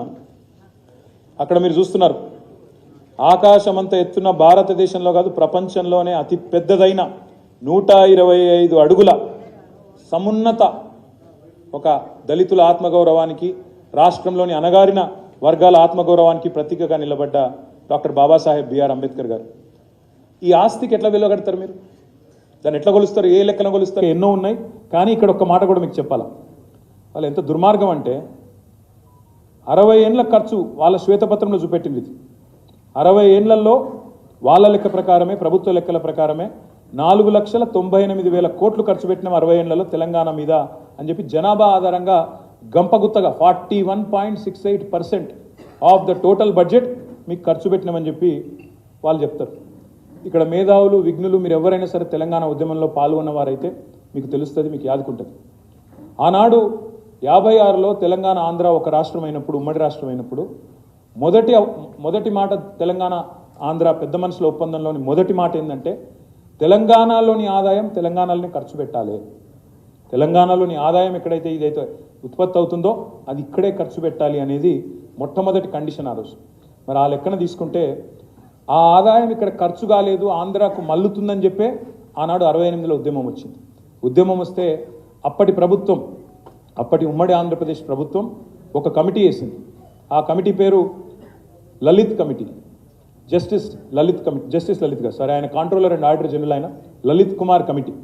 ఆ లలిత్ కుమార్ కమిటీ తేల్చింది ఆనాడు తెలంగాణలోంచి వచ్చే ఆదాయం తెలంగాణలో ఖర్చు చేయడం లేదు, ఇప్పటికే డైవర్షన్ అయింది అని లలిత్ కుమార్ కమిటీ ఆల్రెడీ ఆయన controller and auditor general of ఇండియాగా పనిచేసిన వ్యక్తి, కాగ్ హెడ్గా పనిచేసిన వ్యక్తి, ఆయన తేల్చి చెప్పారు. అది కూడా నమ్మకుండా మళ్ళీ ఒక కమిటీ వేసినారు. Justice Vashishtha Bhargava, supreme court judge Vashishtha Bhargava గారు, ఆయనది ఇంకో కమిటీ వేస్తే ఆయన కూడా తేల్చిండు తెలంగాణలోని ఆదాయం తెలంగాణలో ఖర్చు చేయడం లేదు, మళ్ళిస్తున్నారు అని. అందుకే ఈ శ్వేతపత్రంలో చెప్పిన ఈ లెక్క కూడా పచ్చి తప్పు, పచ్చి దగాయి. 4,98,000 కోట్లు ఖర్చు పెట్టినాం తెలంగాణలో అని రాష్ట్ర ప్రభుత్వం చెప్పిన మరొక అబద్ధం, మరొక తప్పు, సత్యదూరమైన మాట. ఈ 4,98,000 కోట్ల 53 రూపాయలు అనేది వారు చూపినారో ఇది శుద్ధ తప్పు అనే మాట మళ్ళొక్కసారి ప్రజలు గుర్తించాలని నేను కోరుతా ఉన్నాను. నిజంగానే ఇంత పైసలు ఖర్చు చేస్తే తెలంగాణ ఉద్యమం వస్తుండేనా? నిజంగానే ఇన్ని పైసలు ఖర్చు చేస్తే తెలంగాణకు పోరాడవలసిన దుస్థితి వస్తుండేనా? తెలంగాణ పిల్లలు ప్రాణాలు కోల్పోయే పరిస్థితి వస్తుండేనా? ఒక్కసారి గుర్తు చేసుకోవాలని చెప్పి కూడా నేను కోరుతా ఉన్నా. ఇక్కడ విచిత్రం ఏమంటే వాళ్ళే చెప్తారు 60 ఏళ్లలో మేము చేసిన ఖర్చు 4,98,000 కోట్లని. మళ్ళీ వాళ్ళే చెప్తారు అదే శ్వేతపత్రంలో గత 10 ఏళ్ల ఖర్చు తెలంగాణలో కేసీఆర్ ప్రభుత్వం పెట్టింది 13,72,930 కోట్లని వాళ్ళే చెప్తారు. అంటే 60 ఏళ్లలో నిజంగా ఒక నిమిషం, ఒక క్షణం, ఒక సెకండ్ కోసం ఇది వాళ్ళు చెప్పిన లెక్క కరెక్టే అనుకుందాం, అభూత కల్పన అయినప్పటికీ అనుకుంటే దానికంటే దాదాపు 3 రెట్లు ఖర్చు పెట్టిన తెలంగాణ ప్రభుత్వం ఏమో పని చేయలేదంటారు. కానీ వాళ్ళు మాత్రం 60 ఏళ్లలో పెట్టింది మాత్రం చాలా గొప్పగా పెట్టినాం, ఖర్చు పెట్టినాం అని చెప్పి మన ముఖ్యమంత్రి గారు, మన గౌరవ పెద్దలు కేసీఆర్ గారిని తూలనాడే ప్రయత్నం, తెలంగాణ రాష్ట్ర ప్రతిష్టను దెబ్బతీసే ప్రయత్నం వారు చేసినారు. అందుకే ఆస్తులు అస్తిత్వం సృష్టించిన పార్టీగా, తెలంగాణకు అద్భుతమైన సంపద సృష్టించిన పార్టీగా వాస్తవాలు చెప్పాల్సిన బాధ్యత మా ముందు ఉంది. కాబట్టే నేను ఒక్కొక్క సెక్టర్ వైజ్ మేము ఏం చేసినా కూడా చెప్పే ప్రయత్నం మీకు చేస్తాను. ఎలక్ట్రిసిటీ మీద వాళ్ళు చాలా మాటలు మాట్లాడినారు మొన్న. ఎలక్ట్రిసిటీ జెన్కో కావచ్చు, ట్రాన్స్కో కావచ్చు, డిస్కామ్లు కావచ్చు తీవ్రమైన సంక్షోభంలో ఉన్నాయి, నాశనం చేసిపోయింది కేసీఆర్ ప్రభుత్వం అని చెప్పి నోటికొచ్చిన మాటలు మాట్లాడినారు. నేను ఒక్కసారి దయచేసి ఇది గమనించాలని చెప్తా ఉన్నాను. తెలంగాణ ఏర్పడ్డ నాడు ఈ మొత్తం ప్రజెంటేషన్ మీకు ఇస్తాను, పబ్లిక్ డొమైన్లో పెడతాను, ఇది అందరికి కూడా అందుబాటులో ఉంటుంది. మీరు ఎవ్వరు కూడా తర్వాత క్షుణ్ణంగా చదువుకోవచ్చు, ఎన్ని రకాలుగా దీన్ని పరీక్షలు చేయాలో, ఎన్ని రకాల స్క్రూటినీ చేయాలో అవన్నీ కూడా చేసుకోవచ్చు, మాకు అభ్యంతరం లేదు. ఇక్కడ మేము చెప్పవలసిన మాట ఏమంటే విద్యుత్ రంగం తెలంగాణ ఏర్పడ్డ నాడు 2,700 మెగావాట్ల లోటు ఆనాడు తెలంగాణలో ఉన్నది. ఇన్వర్టర్ లేని ఇల్లు లేదు, జనరేటర్ లేని అపార్ట్మెంట్ లేదు. చిన్న జిరాక్స్ సెంటర్లలో, చిన్న కిరాణా షాపుల్లో కూడా ఆ రోజు బత్తి వెలగాలంటే ఇన్వర్టర్ లేకపోతే బత్తి వెలగదు, మధ్యాహ్నం పంక తిరగదు, కాలిపోయే మోటార్లు, పేలిపోయే ట్రాన్స్ఫార్మర్లకు లెక్కలేదు. 22,000 కోట్ల అప్పు ఆనాటికే మాకు అప్పచెప్పి 2,700 మెగావాట్ల లోటు విద్యుత్తుతో మాకు ఆనాడు అప్పచెప్పి పోతే మేమేం చేసినామో ఒకసారి చెప్పాలి మీకు. ఏం చేసినామంటే మాకు అప్పచెప్పినాడు 7778 మెగావాట్ల స్థాపిత విద్యుత్ సామర్థ్యం. మేము దిగిపోయే నాడు 19464 మెగావాట్ల విద్యుత్ సామర్థ్యానికి పెంచి దాదాపు 12000 సుమారుగా 12000 మెగావాట్ల విద్యుత్తును అంటే 60 ఏళ్లలో వాళ్ళు 7700 చేస్తే మేము కేవలం 10 ఏళ్లలో 12000 మెగావాట్ల విద్యుత్తును రాష్ట్ర ప్రజలకు తరగని సంపదగా యాడ్ చేసినాం. ఇక్కడ ఇంకొక మాట కూడా చెప్తాను నేను. ఇది నెక్స్ట్ ఇయర్ కల్లా చూస్తే ఈ 19000 నెక్స్ట్ ఇయర్ కల్లా యాదాద్రి కమిషన్ అయితే 25000 మెగావాట్లకు చేరుకుంటుంది. అంటే ఎక్కడ 7700 మెగావాట్లు, ఎక్కడ 25000 మెగావాట్లు, దయచేసి ప్రజలు ఆలోచించాలని చెప్పి నేను విజ్ఞప్తి చేస్తా ఉన్నాను. ఇంకొక మాట, తలసరి విద్యుత్ వినియోగం పర్ క్యాపిటల్ కన్జంప్షన్ 13-14లో 1196 యూనిట్లు ఉంటే ఈరోజు 2140 యూనిట్లకు పెరిగింది. ఇది 24 గంటల కరెంటు పవర్ రైతులకు ఇవ్వడంతో, నాణ్యమైన కరెంటు ఇండస్ట్రీకి ఇవ్వడంతో కన్జంప్షన్ పెరిగి రాష్ట్రం అంతటా కూడా పీక్ డిమాండ్ కూడా పెరిగింది. 13-14లో పీక్ డిమాండ్ 5661 మెగావాట్లు ఉంటే ఈరోజు 22-23లో 15497 మెగావాట్లు. ఇది ఉమ్మడి రాష్ట్రం యొక్క పీక్ డిమాండ్ కంటే ఎక్కువ. ఉమ్మడి రాష్ట్రంలో కూడా ఎన్నడూ 13000 మెగావాట్లు దాటలేదు. కానీ వేరుపడ్డ తర్వాత తెలంగాణ యొక్క విద్యుత్తు పీక్ డిమాండ్ 15500 మెగావాట్లకు చేరుకుంటే ఇది మన విజయం కాదా, రాష్ట్రం సాధించిన విజయం కాదా ఆలోచించమని చెప్పి నేను కోరుతా ఉన్నాను. రాష్ట్రం ఏర్పడక ముందు 6 సబ్స్టేషన్లు ఉండేవి 400 kV. ఇవాళ దాన్ని 19 యాడ్ చేశాము, 25కు చేరుకున్నాయి.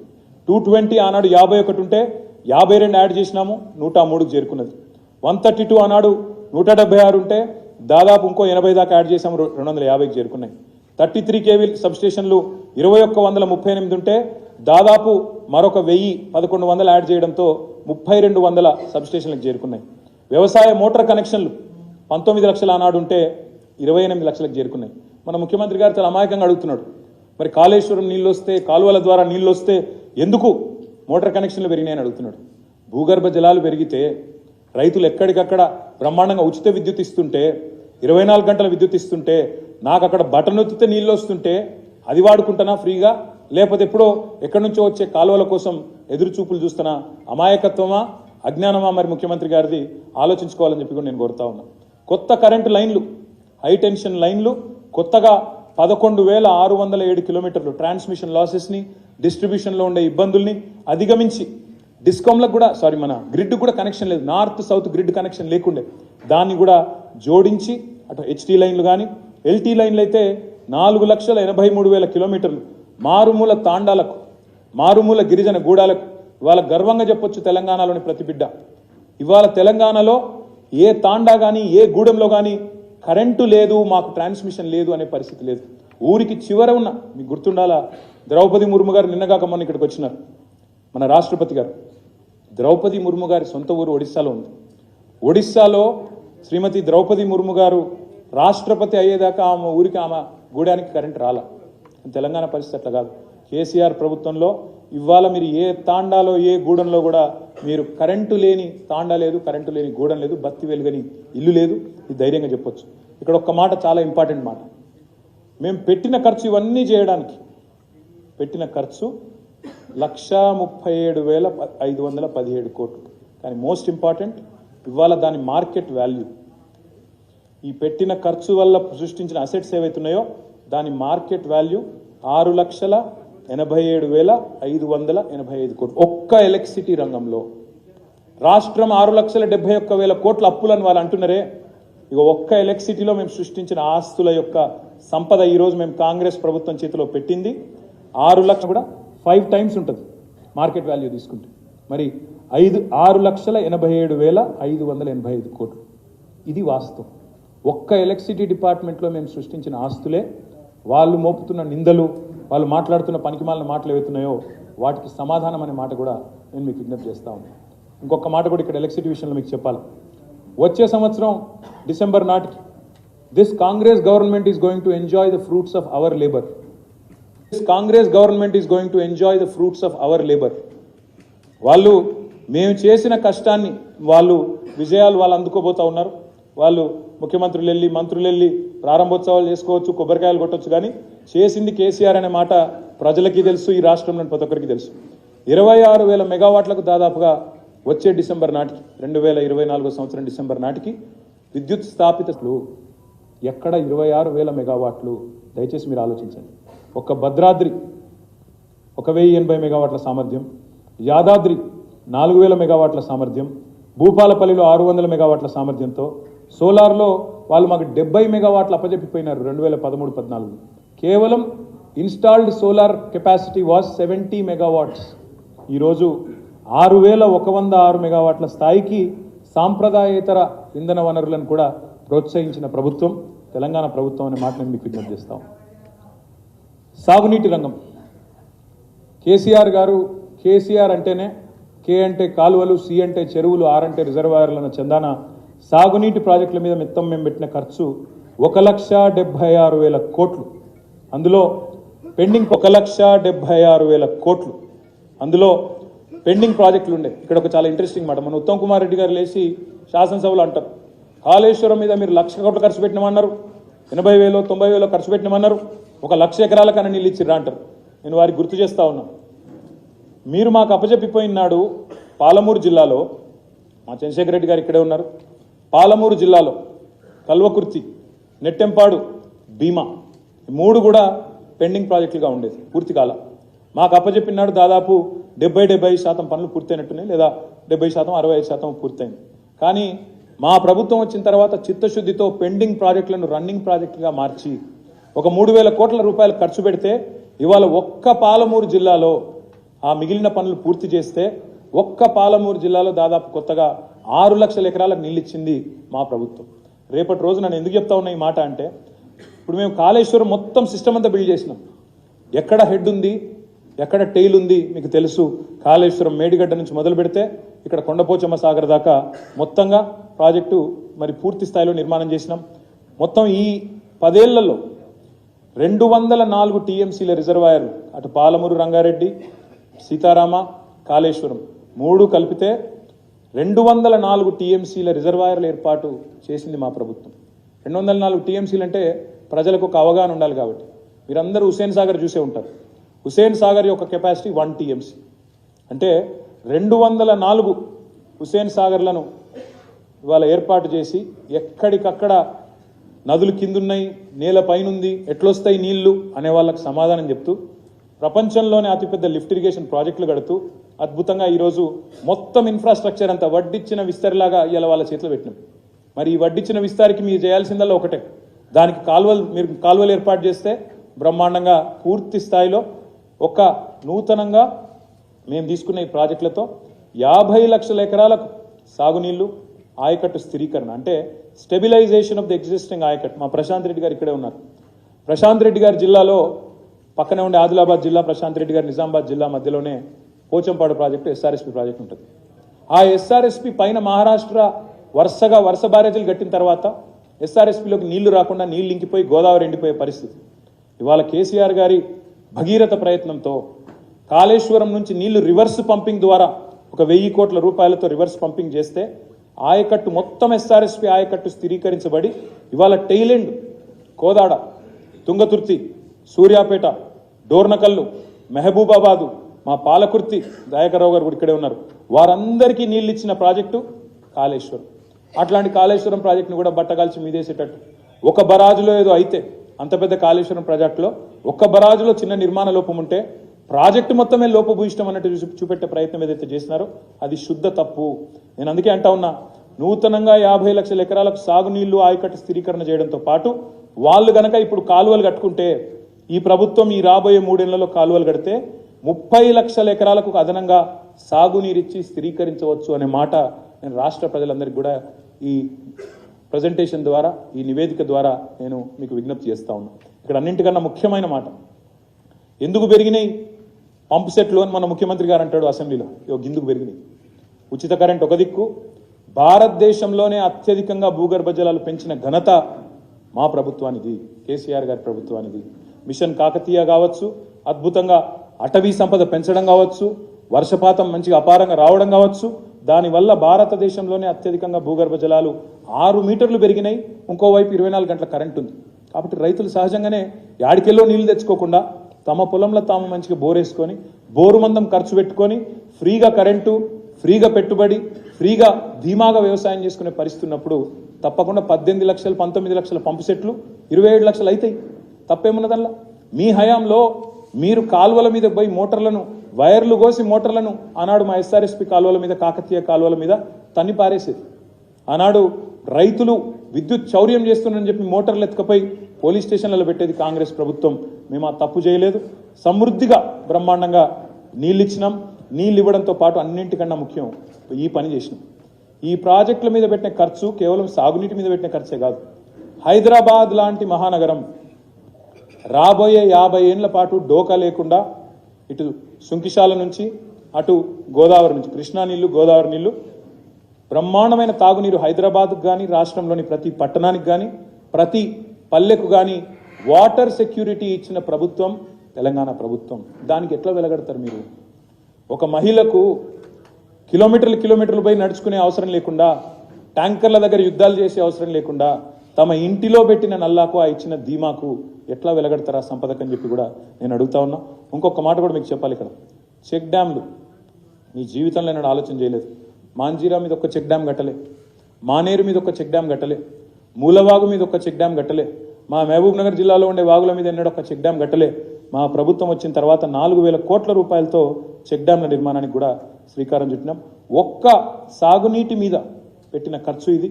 అది సాగునీటి ద్వారా సృష్టించిన సంపద, రైతుల స్వేదంతో పండించిన పంటలు, ఆ పంటల నుంచి వచ్చిన సంపద, దానికి ఎట్లా వెలగడతారో నేను అడుగుతున్నాను. దయచేసి ఆలోచించాలని చెప్పి కూడా రాష్ట్ర ప్రజలను నేను కోరుతా ఉన్నాను. ప్రపంచంలోనే అతి పెద్ద లిఫ్ట్ ఇరిగేషన్ ప్రాజెక్ట్ కాళేశ్వరం. మీరు ఎన్ని బదనాములు చేసే ప్రయత్నం చేసినా, ఎన్ని రకాలుగా బట్టగాల్సి మీద చేసిన ప్రయత్నం చేసినా వాస్తవాలు వాస్తవంగానే ఉంటాయి. You are going to enjoy the benefits of Kaleshwaram. మీరు కూడా దాన్ని దాచేయలేరు. 4.5 సంవత్సరాల రికార్డు సమయంలో పూర్తి చేసినాం. ఒక్క బరాజులో ఎక్కడో ఒక్క దగ్గర చిన్న నిర్మాణ లోపం ఉంటే సరిచేయండి. శిక్ష మీరు అన్నారు కదా, జడ్జిలతో విచారణ చేస్తాం, జ్యుడిషియల్ ఎంక్వైరీ చేస్తాం, బరాబర్ చేసుకోండి. తప్పు జరిగితే ఏ ఎంక్వైరీకైనా మేము సిద్ధం, దానిలో ఏం ఇబ్బంది లేదు, తప్పకుండా చేయండి. కానీ రాష్ట్ర ప్రజలు ప్రపంచంలోనే అతిపెద్ద లిఫ్ట్ ఇరిగేషన్ ప్రాజెక్టును నిందించే పరిస్థితి, ప్రపంచమంతా నిందించే పరిస్థితి దయచేసి తీసుకురాకండి. మా మీద రాజకీయ కక్ష ఉంటే తీర్చుకోండి, మమ్మల్ని తిట్టండి, కానీ రాష్ట్ర సంపదను, జాతి సంపదను దయచేసి అవమానించవద్దు అని చెప్పి రాష్ట్ర ప్రభుత్వాన్ని నేను విజ్ఞప్తి చేస్తా ఉన్నాను. కరువు పీడిత ప్రాంతం, భారతదేశంలోనే వలసల జిల్లాగా పేరుపడ్డ జిల్లా పాలమూరు జిల్లా. పక్కనే ఉన్నది రంగారెడ్డి జిల్లా. నీటి సోర్స్ లేదు.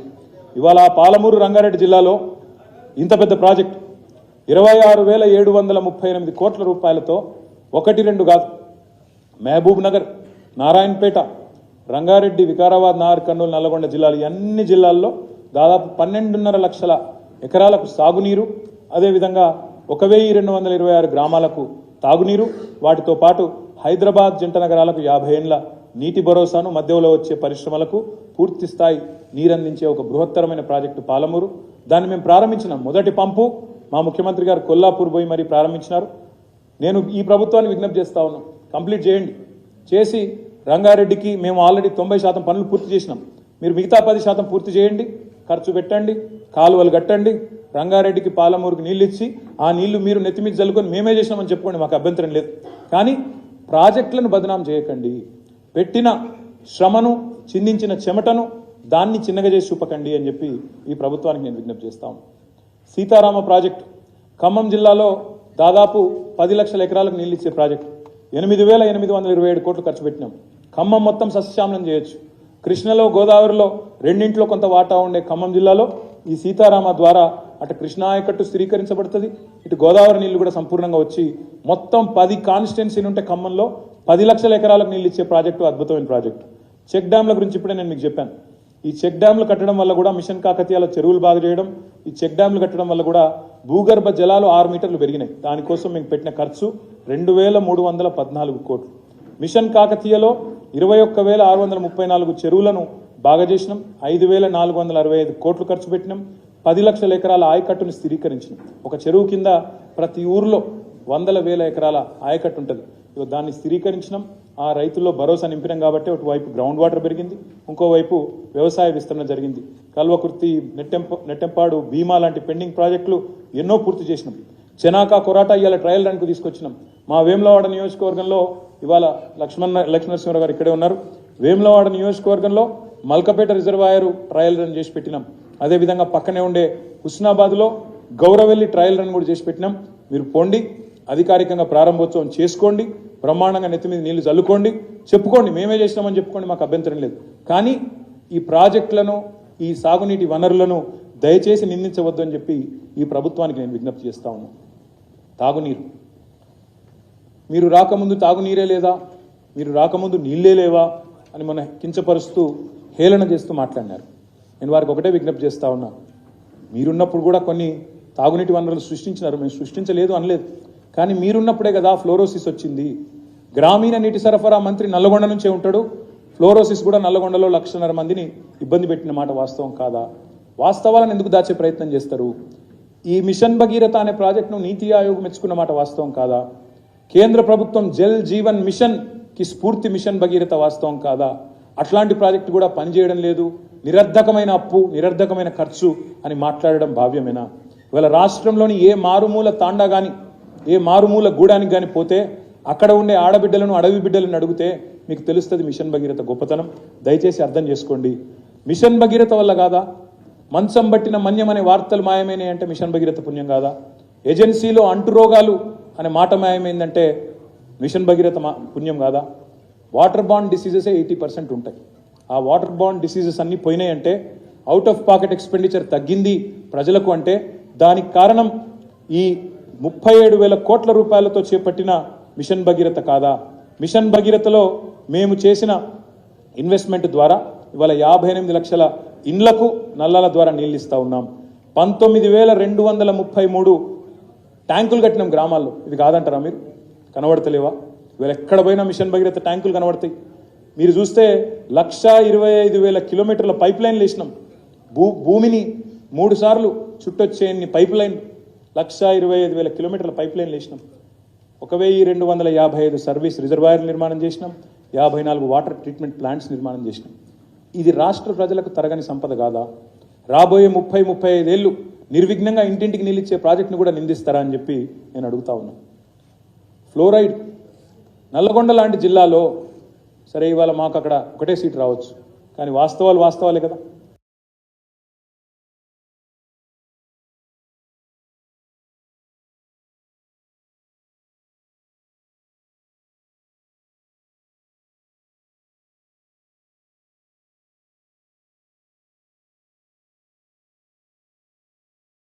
ఇది మిషన్ భగీరథ పుణ్యం కాదా? ట్రీట్మెంట్ ప్లాంట్లు, పంప్ హౌస్,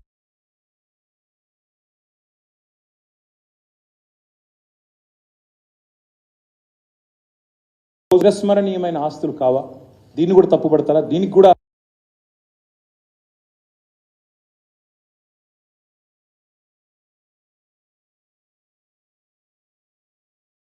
లేమో అని చెప్తుంది ప్రభుత్వం. కానీ వాళ్ళు విడుదల చేసిన శ్వేతపత్రంలోనే స్పష్టంగా ఒప్పుకున్నారు. సగటున 19.2 గంటల కరెంట్ ఇచ్చినాము అన్నారు వ్యవసాయానికి. సగటు 19.2 గంటలు అంటే ఏంది? 24 గంటల కరెంట్ ఇచ్చినట్టే కదా. దబ్బని ఎప్పుడైనా అవుటేజ్ అయితే, దబ్బని ఎప్పుడైనా 16 గంటలు అయితే, మిగతా టైంలో 24 గంటలు ఉంటేనే కదా సగటు 19 గంటల 20 నిమిషాలు వచ్చేది. అంటే అంత అసమగ్రమైన తప్పుల తడకతో వాళ్ళు వచ్చినా వాస్తవాలను వాస్తవాలుగా ఒప్పుకోక తప్పలేదు. మరి రైతుల కోసం దాదాపు 37,000 కోట్ల రూపాయలు ఉచిత విద్యుత్ కోసం మా ప్రభుత్వం ఖర్చు పెట్టింది. ఇది నిరర్ధకం అంటారా? ఇది తప్పంటారా? రైతుల ఆత్మహత్యలు నివారించడానికి, రైతులు ఎప్పుడు కావాలంటే అప్పుడు వ్యవసాయం చేసుకునే పరిస్థితి కల్పించడానికి, అర్ధరాత్రి పోయి కరెంటు షాక్ కొట్టి చావకుండా, పాము గుట్టి చావకుండా, తేళ్లు కొట్టి చావకుండా నిశ్చింతగా ఇంట్లో పడుకునే పరిస్థితి తెచ్చి 24 గంటల కరెంట్ ఇస్తే దాన్ని నిరర్ధకం అంటే అది అప్ప అంటే అది అప్ప లేక మీరు చెప్పేది తప్ప ఆలోచించాలని చెప్పి నేను కోరుతా ఉన్నాను. 58.29 లక్షల మంది రైతులకు 2 దఫాలుగా 30,000 కోట్ల రుణమాఫీ చేసింది మా ప్రభుత్వం. మొదటి దఫా మొదటి టర్మ్లో 16,000 కోట్ల రుణమాఫీ, రెండవసారి 14,000 కోట్ల రుణమాఫీ చేసిన 16,000 కోట్ల రుణమాఫీ, రెండవసారి 14,000 కోట్ల రుణమాఫీ చేసినాం. ఇంకో 4,500 కోట్ల రుణమాఫీ ఉంది. అది కూడా తప్పకుండా చేసేటోళ్ళం. కానీ దురదృష్టవశాత్తు ఈ మధ్యలో ఎలక్షన్ రావడం, దానివల్ల 30,000 కోట్ల కాడికి ఆగిపోయింది. ఇది చేసింది మా ప్రభుత్వం. ఇది వాస్తవం. రైతు బంధు పేరుతో భారతదేశంలో ఏ ప్రభుత్వం, ఏ నాయకుడు చేయలేదు. 70 లక్షల మంది రైతులకు 73,000 కోట్ల రూపాయలు పెట్టుబడి రూపంలో అందించి వారిలో ఒక ధీమా నింపింది కేసీఆర్ గారి ప్రభుత్వం అనే మాట నేను మీకు గుర్తు చేస్తా ఉన్నాను. ప్రపంచంలో ఎక్కడా లేని విధంగా ఇదైతే నాకు చాలా విడ్డూరంగా అనిపించింది. గౌరవ ముఖ్యమంత్రి గారు మొన్న శాసనసభలో మాట్లాడతారు, 1,11,320 కుటుంబాలకు 5 లక్షల చొప్పున రైతు బీమా వచ్చింది.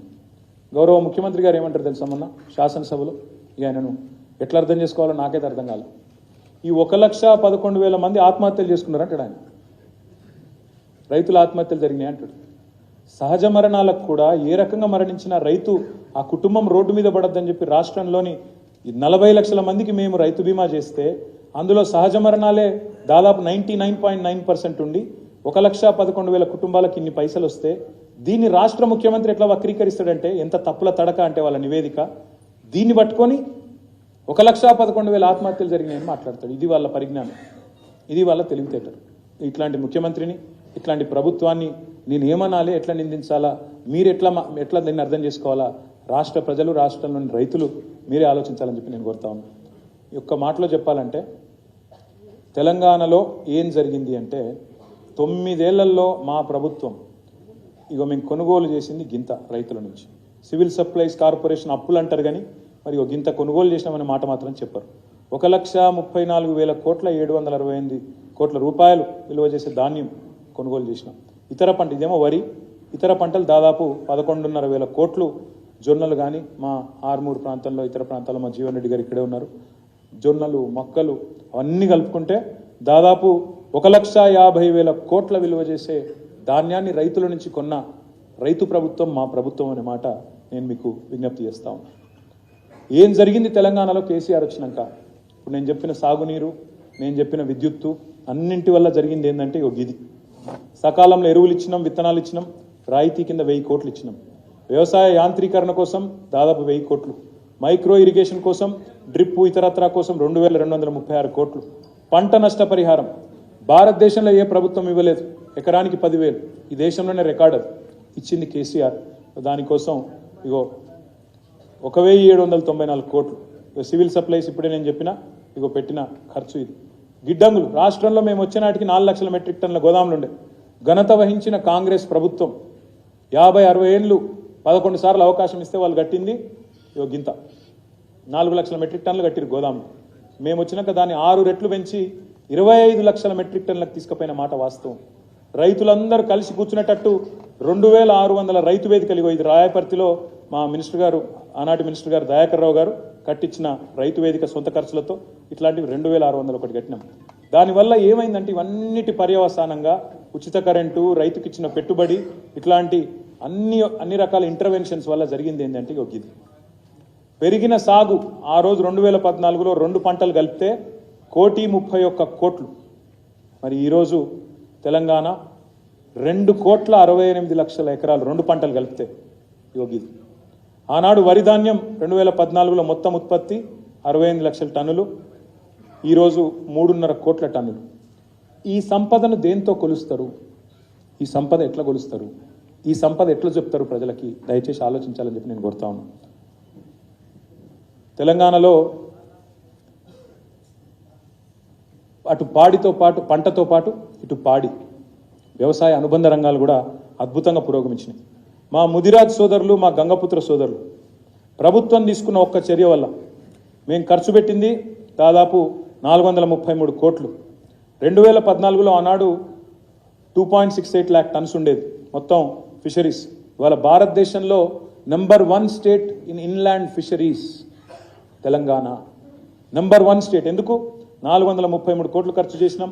దాదాపు 500 కోట్ల చేప పిల్లలు పంపిణీ చేస్తే దానివల్ల మేము సృష్టించిన సంపద 30,000 కోట్లు.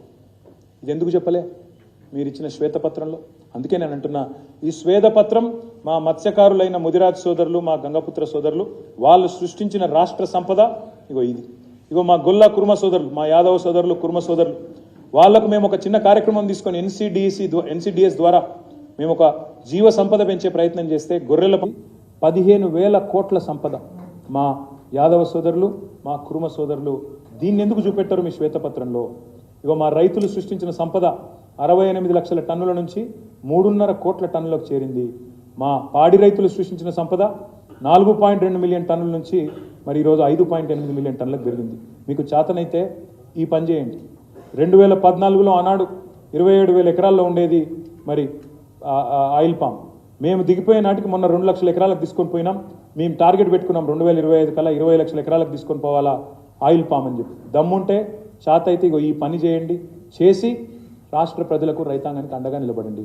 ఇన్ని పనులు చేసిన ప్రభుత్వాన్ని నిందిస్తూ ఈ సంపద సృష్టిని ప్రస్తావించకుండా ఏ డొల్ల రాజకీయం అయితే మీరు చేసినారో అది తప్పు అనేది రాష్ట్ర ప్రజలకి ఈ స్వేదపత్రం ద్వారా నేను వివరించే ప్రయత్నం చేస్తా ఉన్నాను. మరి సంక్షేమం గురించి అయితే మీకు తెలుసు. సంక్షేమంలో కేసీఆర్ ప్రభుత్వం తెలంగాణ భారతదేశంలోనే ఒక స్వర్ణయుగానికి నాంది పలికింది. ఇగో ఈ చిరునవ్వులకు ఎట్లా వెలగడతారు?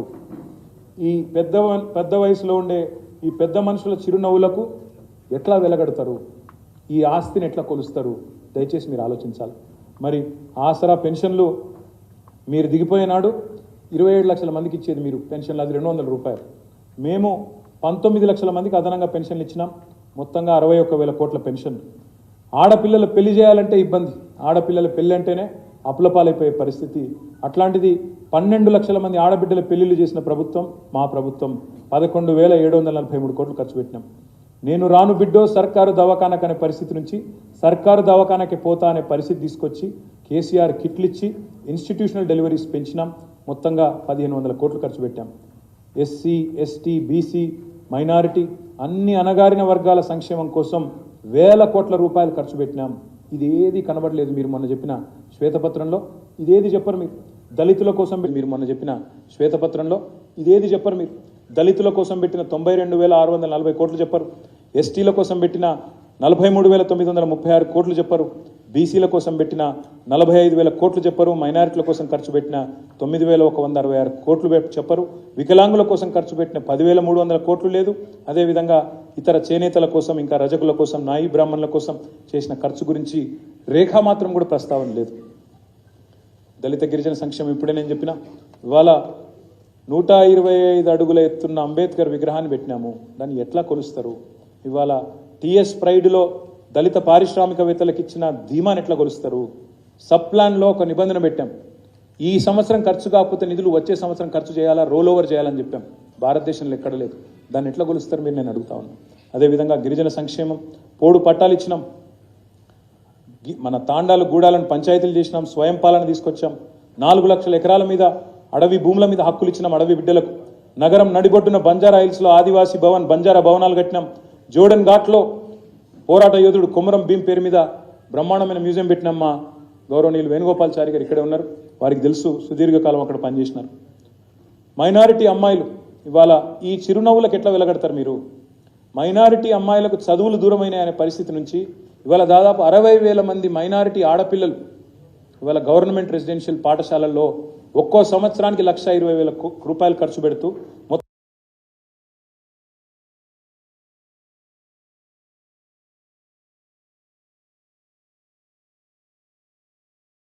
కోసం మైనారిటీ అమ్మాయిల కోసం పెట్టిన ముస్లిం కావచ్చు,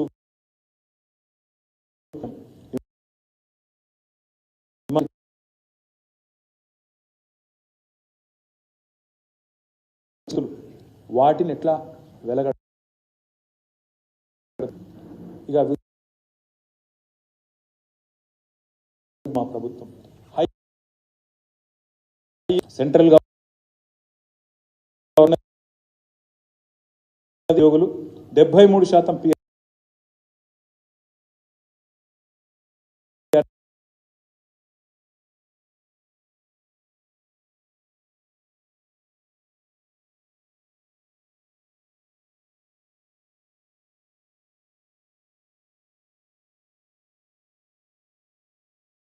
స్కేలు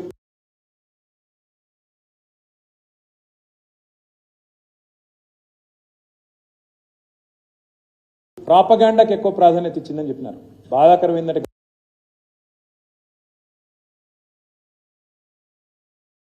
మా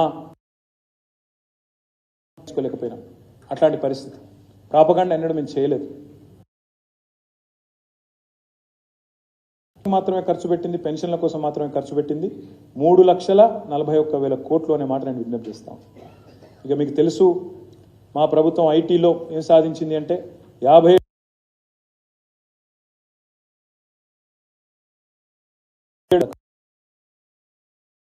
పిల్లలకు, ఈ రాష్ట్రంలోని పిల్లలకు భవిష్యత్తు ఐటీ రంగంలో ఇది నాస్కామ్ అడుగుతా ఉన్నాను. ద్వితీయ శ్రేణి పట్టణాల్లో ఇవాళ మీరు ఒక కరీంనగర్ పోయినా, ఖమ్మం పోయినా, మహబూబ్ నగర్ పోయినా, నల్లగొండ పోయినా, సిద్దిపేట పోయినా, ఇక మేము పట్టణ ప్రగతిలో పెట్టిన ఖర్చు ఇవాళ మీరు ఏ పట్టణానికి పోయినా కనబడే చిరునామాలు, చిహ్నాలు ఎన్నో ఉన్నాయి. మోడల్ మార్కెట్లు, వైకుంఠ ధామాలు, మిషన్ భగీరథ, మొత్తంగా చూస్తే మొత్తం పట్టణాల మీద మేము పెట్టిన ఖర్చు హైదరాబాద్తో సహా కలిపి ఈ 10 ఏళ్లలో 1,21,294 కోట్లు. మేము కేవలం నిధులు మాత్రమే ఖర్చు చేయలేదు. కొత్త మున్సిపల్ చట్టం ద్వారా ఉద్యోగులకు వాళ్ళ విధులు గుర్తు చేశాం, కౌన్సిలర్లకు, కార్పొరేటర్లకు వాళ్ళ విధులు కూడా గుర్తు చేసి పటిష్టమైన పద్ధతిలో చేసినాం. కాబట్టే ఇవాళ మన పట్టణాలకు భారతదేశంలో స్వచ్ఛ సర్వేక్షణలో second highest number of awards in the country for any state Telangana. ఇది మేము సృష్టించిన సంపద కాదా అని నేను ఈ ప్రభుత్వాన్ని అడుగుతా ఉన్నా. ఇంకొక మాట, ఈ సంస్కరణ భారతదేశంలో ఎవరైనా చేసిందా? 10% బడ్జెట్ మున్సిపాలిటీలోనైనా పంచాయతీలోనైనా గ్రీన్ బడ్జెట్ పెట్టాలి, చెట్లు పెంచాలి, హరితాన్ని పెంచాలి అని చెప్పిన ముఖ్యమంత్రి కేసీఆర్ తప్ప ఎవరైనా ఉన్నారా ఆలోచించమని కోరుతాను.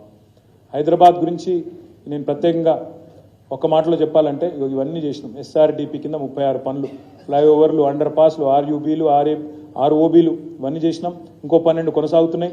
వాటిని పూర్తి చేయండి, మీరే పోయి కొబ్బరికాయలు కొట్టండి, మాకు అభ్యంతరం లేదు. కానీ ఏం చేయలేదు ఈ రాష్ట్ర ప్రభుత్వం, గతంలో పనిచేసిన ప్రభుత్వం అనే మాట మానుకోండి. 137 మిస్సింగ్ లింక్ రోడ్లు కట్టినాం. ఎస్ఎన్డిపి స్టార్ట్ చేసినాం నగరంలో వరదలు అరికట్టడానికి. ప్రతి ఇంటికి 20,000 లీటర్ల ఉచితంగా నీళ్లు ఇస్తున్నాం. Hyderabad has become the first city in the entire country 100% sewerage treatment చేసే ఒకే ఒక్క నగరం భారతదేశంలో హైదరాబాద్. ఇది కేసీఆర్ ప్రభుత్వ ఘనత అనే మాట నేను విజ్ఞప్తి చేస్తా ఉన్నాను. ఇట్లాంటి పథకాలు ఎస్ఆర్డిపి కానీ ఎస్ఎన్డిపి కానీ భారతదేశంలోని ఇతర రాష్ట్రాలు, ఇతర నగరాలు అనుసరించడానికి ఇక్కడికి దాదాపు 18 నగరాల నుంచి టీమ్స్ వచ్చి అధ్యయనం చేసిపోయినాయి. ఎస్ఆర్డిపిని, లింక్ రోడ్లను, ఎస్ఎన్డిపిని. దయచేసి ఇట్లాంటి నగర ప్రతిష్టను, బ్రాండ్ ఇమేజ్ను దెబ్బతీయకండి అని ప్రభుత్వాన్ని నేను విజ్ఞప్తి చేస్తాను. పల్లె ప్రగతి మేము పెట్టిన ఖర్చు సుమారు 70,000 కోట్ల రూపాయలు. నేను మీకు ఇక్కడ ఈ సందర్భంగా ఒకటే మాట విజ్ఞప్తి చేస్తా ఉన్నాను. భారతదేశం మొత్తంలో ఏదైనా ఒక రాష్ట్రంలో, కాంగ్రెస్ పాలిత రాష్ట్రం కావచ్చు లేదా బీజేపీ పాలిత రాష్ట్రం కావచ్చు, ప్రతి ఊరిలో వైకుంఠ ధామం, ప్రతి ఊరిలో ఒక డంప్ యార్డు, ప్రతి ఊరిలో ఒక ట్రాక్టరు, ట్యాంకరు, ట్రాలీ, ప్రతి ఊరిలో ఒక నర్సరీ, ఇంటి ముందు నల్ల, ప్రతి ఇంటి ముందు చెట్లుండే ఏ ఒక్క రాష్ట్రం అన్న ఉందా? ప్రతి ఊరిలో ఒక పార్క్ ఉండే గ్రామం ఈ దేశంలో ఏదైనా రాష్ట్రంలో అపరిస్తుందా? ఇవన్నీ చేసింది పల్లె ప్రగతి కార్యక్రమంలో కేసీఆర్ కాదా? బృహత్ ప్రకృతి వనాలు, పల్లె ప్రకృతి వనాలు, నర్సరీలు, ప్లాంటేషన్లు, సీసీ రోడ్లు 1-2 కాదు, మొత్తం మేము ఖర్చు పెట్టింది దాదాపు 70,000 కోట్ల రూపాయలు పల్లె ప్రగతి కోసం ఖర్చు పెట్టినాం. ఇది నిరర్ధకం అంటారా? ఇది వాస్తవం కాదా అని అడుగుతా ఉన్నాం. విద్యారంగం విషయంలో ఒక ఇంట్రెస్టింగ్ మాట, మా మాజీ విద్యాశాఖ మంత్రి శ్రీమతి సబితా ఇంద్రారెడ్డి గారు కూడా ఇక్కడ ఉన్నారు. విద్యారంగంలో ఒక సమూలమైన సంస్కరణ తీసుకొచ్చే ప్రయత్నం చేసినాం. వివిధ శాఖల సమాహారంగా ఉంటుంది విద్యారంగం. ఎస్సీ వెల్ఫేర్ ఉంటుంది, బీసీ వెల్ఫేర్ ఉంటుంది, మైనారిటీ వెల్ఫేర్ ఉంటుంది, ఎస్టీ వెల్ఫేర్ ఉంటుంది.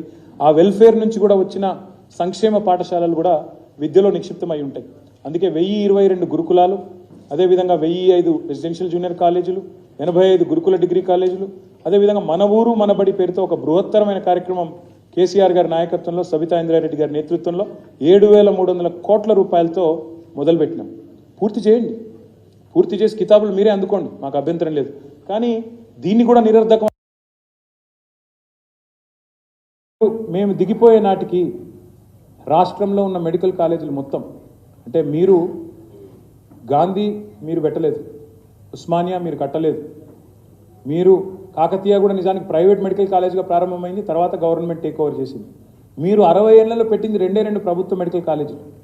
ఒకటి ఆదిలాబాద్లోని రిమ్స్, ఇంకోటి నిజామాబాద్లోని గవర్నమెంట్ మెడికల్ కాలేజ్. 60 ఏళ్లలో మీరు పెట్టినవి 2 గవర్నమెంట్ మెడికల్ కాలేజీలు.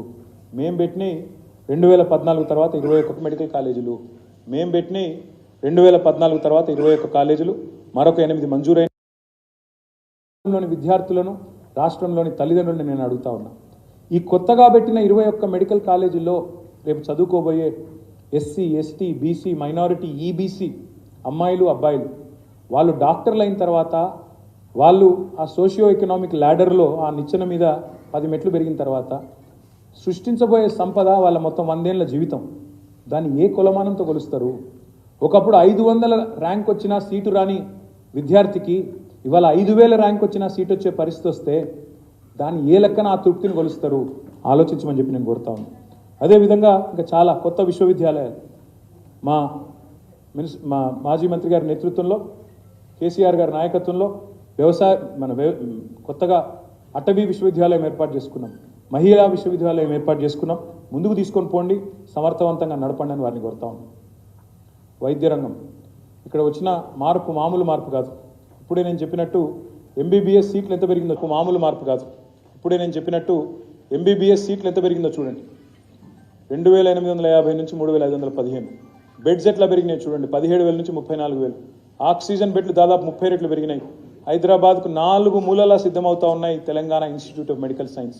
అల్వాల్లో 1, ఎల్బీ నగర్లో 1, సనత్ నగర్లో 1, గచ్చిబౌలిలో 1. ఇవన్నీ వాస్తవాలు కాదా? మొత్తం మెడికల్ కాలేజీలు 29, మొత్తం 4,000 కోట్లతో పెట్టింది వాస్తవం కాదా?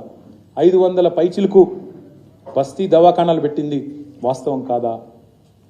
నిమ్స్ విస్తరణ వరంగల్లో ఏమనాలో వీళ్ళు ఈ ప్రభుత్వం నాకైతే అర్థం కాల. మొన్న ఒక మంత్రి గారు లేచి జైలు ఊరిలో ఉండాలా, హాస్పిటల్ ఊరవతలు ఉండాలా అంటారు. అంత గొప్ప వాళ్ళు ఈ ప్రభుత్వంలో ఉన్నారు. వాళ్ళకి అన్ని తెలివితేటలు ఉన్నాయి, వాళ్ళ విజ్ఞతకే వదిలేస్తా. కానీ మేము మాత్రం వరంగల్లో ఇవాళ మొత్తం తెలంగాణలోనే అతిపెద్ద ఆసుపత్రి 24 అంతస్తుల్లో కట్టినాం. అది రెడీగా ఉంది ప్రారంభోత్సవానికి, బ్రహ్మాండంగా ప్రారంభించుకోండి. కానీ మళ్ళీ ఒక్కసారి నేను గుర్తు చేస్తూ ఉన్నాను, ఇదంతా కూడా నిరర్ధకమైన అప్పు అనే మాట ఏదైతే మాట్లాడినారో అది శుద్ధ తప్పు. సవరించుకోండి, దయచేసి మీ పద్ధతి మార్చుకోండి అని మాత్రం విజ్ఞప్తి చేస్తా ఉన్నాం. ఇక మా పనితీరుకు తార్కాణం 2014లో మీరు మాకు అప్పచెప్పినాడు 11వ ర్యాంకులో ఉంటే మీ హెల్త్లో, ఇవాళ 3వ ర్యాంకు చేరుకున్నాం.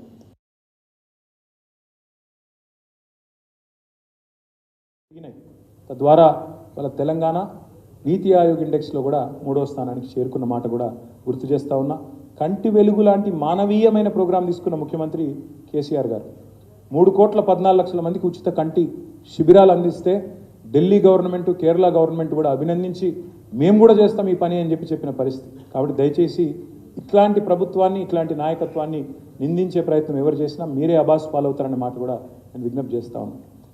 రాష్ట్రంలో ట్రక్ డ్రైవర్లు ఎవరైనా పనిచేస్తే వాళ్ళు మొత్తం భారతదేశం అంతా తిరిగే వాళ్ళు చెప్తున్నారు, ఎక్కడ చెట్లు ప్రారంభమవుతాయో అక్కడ తెలంగాణ ప్రారంభమైనట్టని చెప్తూ ఉంటారు. ఇవి అట్లాంటి ప్రయత్నం 10,822 కోట్లతో మానవ ఇతిహాసంలోనే 3వ అతిపెద్ద ప్రయత్నం హరితహారం. ఇంత బ్రహ్మాండంగా 7.7% highest in the country according to forest survey పెంచింది తెలంగాణ ప్రభుత్వం. దీన్ని కూడా నిరర్ధకమైన ఖర్చు అంటారా? దీనివల్ల పెరిగిన ఇది విధ్వంసమా? ఇది వాళ్ళు అంటారు విధ్వంసం. మరి ఇంత అద్భుతం చేస్తే దీనివల్ల ఇవాళ బ్రహ్మాండంగా వర్షాలు టైంకి వచ్చి బ్రహ్మాండంగా మన భూగర్భ జలాలు పెరుగుతుంటే దీన్ని కూడా నిందించే ప్రయత్నం చేస్తూ ఉన్నారు. అటవీ విస్తీర్ణం పెంచడంలో దేశంలోనే మొదటి స్థానంలో ఉన్నది తెలంగాణ. దయచేసి గుర్తించండి, అభినందించండి సంస్కారం ఉంటే, లేకపోతే కనీసం నిందించవద్దని చెప్పి విజ్ఞప్తి చేస్తూ ఉన్నారు. హరిత నిధి ఏర్పాటు చేసిన మొట్టమొదటి రాష్ట్రం, అర్బన్ లంగ్ స్పేసెస్ దాదాపు 1000 ఏర్పాటు చేసిన మొట్టమొదటి రాష్ట్రం తెలంగాణ అనే మాట కూడా విజ్ఞప్తి చేస్తూ ఉన్నాం. ఒకవైపు ఆధ్యాత్మిక చింతనతో ఇంత అద్భుతమైన ఆలయం భారతదేశంలో ఎక్కడైనా ఉన్నదా? మేము ప్రాపగాండా చేస్తామంటారు. మేము ప్రాపగాండా చేస్తే యాదాద్రికి మేము కూడా స్పెషల్ రైళ్లు పెట్టి మేము కూడా లక్షల మందిని, కోట్ల మందిని తీసుకుపోయేటోళ్ళు. మేము ఆ పని చేయలేదు. మేము కేవలం భక్తిని భక్తిగా చూసినాం తప్ప ఆధ్యాత్మికత కింద చూసినాం తప్ప ఎన్నడూ దాన్ని కూడా రాజకీయానికి వాడుకునే ప్రయత్నం చేయలేదు. ఇంత అద్భుతమైన పునర్నిర్మాణం భారతదేశంలో ఏ ముఖ్యమంత్రి గారైనా చేసిందా, ఏ ప్రభుత్వమైనా చేసిందా? దయచేసి ఆలోచించాలని చెప్పి నేను ఈ రాష్ట్ర ప్రజలను, రాష్ట్ర ప్రభుత్వాన్ని కూడా నేను కోరుతా ఉన్నాను. మా R&B డిపార్ట్మెంట్ ఇవాళ మీరు కూర్చునే సెక్రటేరియట్, ఇక మా ప్రశాంత్ రెడ్డి గారు ఇక్కడనే ఉన్నారు. ఆయన దాదాపు అక్కడ ఒక పాలేరులాగా పనిచేసిండు దీనికోసం. మా ప్రశాంత్ రెడ్డి గారు కూడా అట్లా పనిచేసి మేము కట్టిన సెక్రటేరియట్లో ఇవాళ మీరు కూర్చొని బ్రహ్మాండంగా దాన్ని కూడా నిరర్ధక ఆస్తి, ఇది కూడా నిరర్ధకం అంటే మరి అది నిరర్ధకమా మీరు నిరర్ధకమా ఆలోచించుకోండి అని చెప్పి కూడా నేను విజ్ఞప్తి చేస్తా ఉన్నాను. మేము కట్టిన అమరవీరుల స్మారక స్తూపం కావచ్చు, పోలీస్ కమాండ్ కంట్రోల్ సెంటర్ కావచ్చు, హైదరాబాద్లో ఉండే డబుల్ బెడ్రూమ్ ఇల్లు, ఇది ఒక్క మాట చెప్తాను నేను మీకు దయచేసి. నిన్న ఆయన అంటాడు, నిన్న శ్వేతపత్రంలో ఎక్కడున్నాయి డబుల్ బెడ్రూమ్ ఇల్లు అంటాడు. హైదరాబాద్లో మేము కట్టింది 1,00,000 డబుల్ బెడ్రూమ్ ఇల్లు, అందులో 70,000 ఆల్రెడీ ఇచ్చేసినాం, 30,000 చివరి దశలో ఉన్నాయి, మీరే ఇవ్వండి. ఈ 1,00,000 డబుల్ బెడ్రూమ్ ఇళ్ళ కోసం మేము ఒక్క హైదరాబాద్లో ఖర్చు పెట్టింది 9,000 కోట్లు, కానీ దాని మార్కెట్ వాల్యూ దాదాపు 50,000 కోట్లు. Market value of these properties. Hussain Sagar ముందు, హుసేన్ సాగర్ ఫేసింగ్లో బ్రహ్మాండమైన అంబేద్కర్ కాలనీ కట్టినాం, అక్కడ డబుల్ బెడ్రూమ్ ఇల్లు నేను స్వయంగా పోయి ప్రారంభించినది. దాని విలువ మార్కెట్లో ఈరోజు ₹1,00,00,000 ఉంటుంది ఒక్కొక్క అపార్ట్మెంట్. ఎట్లా లెక్క కడతారు దాన్ని? ఇదంతా సంపద కాదా? రాష్ట్ర సంపద కాదా? ఇదేది చూపెట్టారా శ్వేతపత్రంలో? మా ఐమాక్స్ ఎదురుగా కట్టిందని మా నాగేంద్ర గారు ఇక్కడే ఉన్నారు. ఐమాక్స్ ఎదురుగా కట్టినాం, అక్కడ ఎంత ఉంటుంది అపార్ట్మెంట్? మీరు అందరూ హైదరాబాద్లో ఉండేటోళ్ళు మీకే తెలవాలి దాని విలువ ఎంత ఉంటుంది. 560 స్క్వేర్ ఫీట్లు అంటే అక్కడ కనీసం 50 లక్షలు ఉంటుందా ఉండదా ఆలోచించమని కోరుతా ఉన్నాం. ఇక ఇది ఇంకొక మాట, ఇక మా R&B ఫార్మర్ మినిస్టర్ ఇక్కడే ఉన్నారు. మీరు 60 ఏళ్ళలో కట్టింది మొత్తం భవనాల విస్తీర్ణం 30,43,000. మేము కట్టింది 6.5 ఏళ్లలో 1,02,00,000 స్క్వేర్ ఫీట్లు.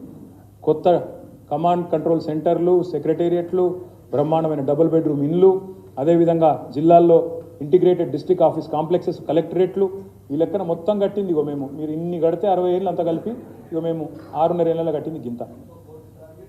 ఇంకో 1 కోటి స్క్వేర్ ఫీట్లు ఇంకా నిర్మాణంలో ఉంది, అది కూడా పూర్తి అయితే 2 కోట్లు అవుతుంది. ఇగో ఈ 4 లేన్ల రహదారులు మీరు మొత్తం 60 ఏళ్ళలో కట్టింది 485 కిలోమీటర్లు, మేము 6.5 ఏళ్ళలో కట్టింది 669 కిలోమీటర్లు. 2 లేన్ల రహదారి మొత్తం 65 ఏళ్ళలో మీరు కట్టింది 6,000 కిలోమీటర్లు, మేము 6.5 ఏళ్ళలో కట్టింది 8,692 కిలోమీటర్లు. ఇది కాదా సంపద? ఇది రాష్ట్ర ప్రజలకు మేము అందించిన సంపద కాదా? దయచేసి ఆలోచించాలని చెప్పి నేను కోరుతాను. ఇక యువతకు ఉపాధి కల్పన, మేము ప్రాపగాండా చేసినామన్నారు, మేము ప్రాపగాండా ప్రచారానికి మేము పెద్దపీట వేసినామన్నారు. అటు ఉద్యోగులకు హైయెస్ట్ జీతాలు ఇచ్చి అది చెప్పుకోలేదు, ఇటు నిరుద్యోగులకు అత్యధికంగా మొత్తం ప్రభుత్వ ఉద్యోగాలు భర్తీ చేసి భారతదేశంలోనే అది కూడా చెప్పుకోలేకపోయినాం. ఈ 2 వర్గాలు కూడా మాకు దూరమైనవి, నిరుద్యోగులు కానీ ఉద్యోగులు కానీ. Highest salaries in the country ఉద్యోగులకు, హైయెస్ట్ ఎంప్లాయ్మెంట్ క్రియేషన్ అది కూడా చేసినాం ప్రభుత్వ ఉద్యోగాలు. ఇక ప్రైవేట్ ఉద్యోగాలు అయితే దాదాపు 4 లక్షల కోట్ల పెట్టుబడులు, 24 లక్షల ఉద్యోగాలకు మరి కల్పన చేసినాం. దయచేసి నేను ఇది వాళ్ళు ఇచ్చిన రిపోర్ట్లో ఉంది, ఇది కూడా ఈ లాస్ట్ పాయింట్. 15 లక్షలు ఇతర రంగాల్లో, ఇవి కాకుండా టీఎస్ ఐపాస్ కాకుండా వాళ్ళే చెప్పారు నిన్న 15 లక్షలు ఇతర రంగాల్లో ఉపాధి అవకాశాలు వచ్చినాయి, షాప్స్ అండ్ ఎస్టాబ్లిష్మెంట్స్ అని చెప్పినారు. ఒక్క మాటలో మొత్తం రాష్ట్ర ప్రజలు అందరూ చూస్తారు కాబట్టి చెప్తున్నారు. ఒకనాడు వలసలకు పేరున్న తెలంగాణ నుంచి వలసలు పోతారు ప్రజలైన పేరున్న తెలంగాణలో ఇవాళ 14 రాష్ట్రాల ప్రజలు ఇక్కడికి వలస వచ్చి బతుకుతూ ఉన్నారు. వెస్ట్ బెంగాల్, మధ్యప్రదేశ్, ఛత్తీస్గఢ్, జార్ఖండ్, ఒడిస్సా తదితర రాష్ట్రాల నుండి ఇవాళ 14 రాష్ట్రాల నుండి దాదాపు 35 లక్షల మంది ఇవాళ వలస వచ్చి బతుకుతూ ఉన్నారు ఇక్కడ. అంటే తెలంగాణ అవకాశాల గనిగా, ఉపాధి అవకాశాల కల్పతరువుగా మారిందా లేదా? ఇది సంపద కాదా? దయచేసి ఆలోచించాలని కోరుతాం. ఇక ఇవి నేను చెప్పిన అన్నిటికీ వెలగట్టే ఆస్తులు. ఈ వెలగట్టలేని ఆస్తులను ఎట్లా వెలగడతారో ఆలోచించండి. అస్తిత్వానికి ఎట్లా వెలగడతారు? తెలంగాణలో ప్రజల్లో నిండిన ఆత్మస్థైర్యానికి ఎట్లా వెలగడతారు? ఇవాళ తెలంగాణలో మీరు వదిలిపోయినాడు 2014లో భూముల విలువ ఆ రోజు 50,000 ఉంటే ఈరోజు 5 లక్షలు అయింది, ఆ రోజు 5 లక్షలు ఉంటే ఇవాళ 25 లక్షలు అయింది. ఇది వాస్తవం కాదా? రాష్ట్రంలో పెరిగిన సంపదకు మరి కేసీఆర్ ప్రభుత్వం కారణం కాదా? ఆలోచించమని కోరుతా ఉన్నా. నేను ఇంకొక మాట అడుగుతా ఉన్నా, వ్యక్తిగత సామాజిక భరోసాకు పెద్దపీట వేసినాం, మరి ఆ పెరిగిన ఆత్మస్థైర్యానికి ఎట్లా వెలగడతారు? ఒక పేదింటి ఆడబిడ్డ మొహంలో కళ్యాణ లక్ష్మి ద్వారా వచ్చిన చిరునవ్వుకి ఎట్లా వెలగడతారు? రాష్ట్రం నలుమూలల రేట్లు పెరిగిన భూముల ధరలకు ఎట్లా వెలువగడతారు మీరు? తాగునీటి ప్రాజెక్టులు ఫ్లోరోసిస్తో పాతర వేసేయడం వల్ల వచ్చిన స్థైర్యాన్ని, ఆ తల్లి నేను నా పిల్లలకు విషం దాగిపిస్తలేను మంచినీళ్ళు దాగిపిస్తున్నా అనే ఒక ఆత్మస్థైర్యానికి ఎట్లా వెలగడతారు? ఆత్మస్థైర్యానికి ఎట్లా వెలగడతారు? అదేవిధంగా నలుమూలల పెరిగిన భూగర్భ జలాల సంపద ఎట్లా వెలగడతారు? పెరిగిన పచ్చదనానికి ఎట్లా వెలగడతారు? శాంతి భద్రతల పరిరక్షణలో పెరిగిన నమ్మకానికి ఎట్లా వెలగడతారు? పరిపాలనా వికేంద్రీకరణ ద్వారా ఇలా మాట్లాడుతున్నారు, ప్రజావాణి ఇది చేసినాం అది చేసినాం. మీరు 10 జిల్లాల తెలంగాణ మాకు అప్పజెప్పిపోతే 33 జిల్లాలు చేసి 33 కలెక్టర్లను ప్రజల దగ్గర తీసుకొచ్చి కూర్చోబెట్టి మరి ప్రజలకు పరిపాలన చేరువలో తీసుకొచ్చింది కేసీఆర్ ప్రభుత్వం కాదా?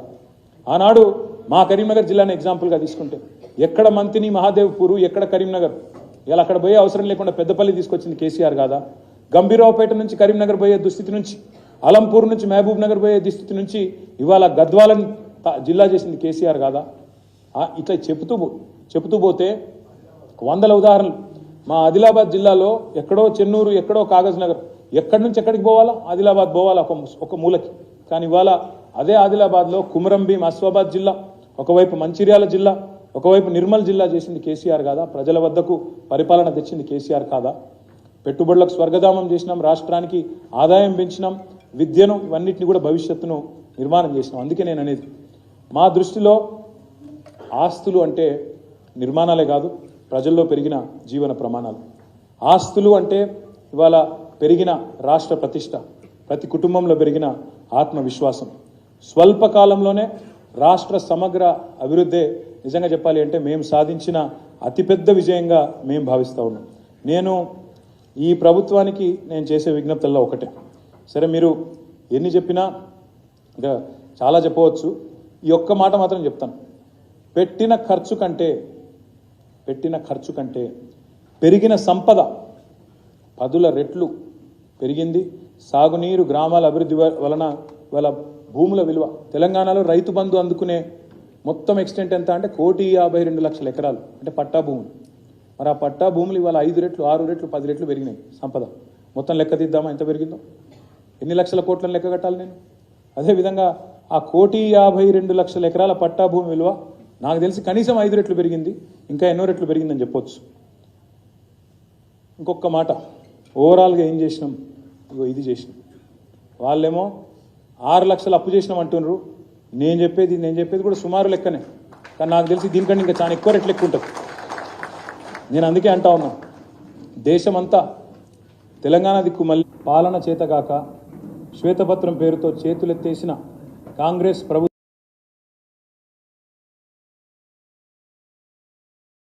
విడుదల చేస్తున్న సందర్భంగా మహాకవి శ్రీశ్రీ గారు ఒక మాట అన్నారు తన మహాప్రస్థానంలో. ఆ ప్రశ్న అడిగినారు, తెలంగాణ రైతన్నల తరపున, తెలంగాణ ప్రజల తరపున ఈ ప్రభుత్వాన్ని మళ్ళీ నేను అడుగుతా ఉన్నా. పొలాలనన్నీ హలాలు దున్ని ఇలాతలంలో హేమం పిండగా, జగానికంతా సౌఖ్యం నిండగా, విరామ మెరుగక పరిశ్రమించే, జలం ధరిత్రికి బలి కావించే, కర్షక వీరుల కాయం నిండా కాలువగట్టే ఘర్మజలానికి, ఘర్మజలం అంటే చెమట, ధర్మజలానికి ఖరీదు లేదోయ్ అన్న మాట ఆనాడు శ్రీశ్రీ గారు చెప్పినారు. అందుకే నేను అంటా ఉన్నా, తెలంగాణ అనేది మనందరి సమిష్టి సంపద. తెలంగాణ అంటే ఒక ప్రభుత్వాందో, ఒక పార్టీదో, ఒక వ్యక్తిదో కాదు. ఇది 4 కోట్ల తెలంగాణ ప్రజల సమిష్టి సంపద. దీన్ని ఎవరు అగౌరవపరిచే ప్రయత్నం చేసినా, అందుకే మేము అంటున్నాం, తెలంగాణ అనే ఇవాళ టార్చ్ బేరర్, ఒక దీపస్తంభంగా మారిన తెలంగాణ, దీన్ని ఆగిపోనీయం, ప్రజల పక్షాన నిలబడతాం, తప్పకుండా ప్రజల పక్షాన పోరాటం చేస్తామని చెప్పి తెలియజేస్తూ మరి నేను మీ అందరినీ కోరేది ఏమంటే, ఈ మొత్తం ప్రజెంటేషన్ మీకు తెలుగులో నేను ఇచ్చినాను, ఇంగ్లీష్లో కూడా దీన్ని మారుస్తాము, ట్రాన్స్లేట్ చేసి మీ అందరికీ అందుబాటులోకి తీసుకొస్తాము. ఇంగ్లీష్ మీడియా కూడా ఇక్కడ ఉన్నారు. I request the entire English media also to please take a copy of this. We'll translate it into English for you. I can give you a synopsis quickly, but I would rather not. My humble request to all of you, I'll furnish a copy of the entire thing. Urdu में भी तर्जुमा करने की कोशिश करेंगे, करके जल्द से जल्द आपको भी दे देंगे. अगर कोई सवालात है, कोई कुछ है तो आप पूछ सकते हैं. थैंक यू, शुक्रिया आपका, अंदर की धन्यवाद.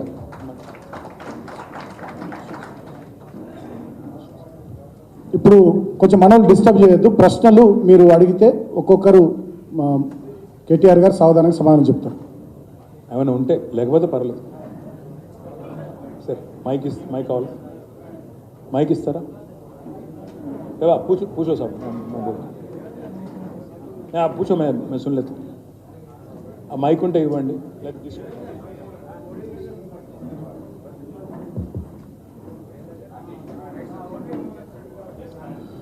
Thank you, sir. I'm Radhikant Reddy from the Hindu, sir. Yes, sir. Yeah. So my question is, ఇప్పుడు ఇంత సంపద సృష్టించినాం, మేము ఇంత బాగా చేసినాం, అయినా కూడా ప్రజలు మిమ్మల్ని ఓడగొట్టినారు. Actually review that situation sir, ఎందుకు ఓడిపోయింది అసలు TRS party despite all this achievement? What do you think we've been doing for the last 15 days?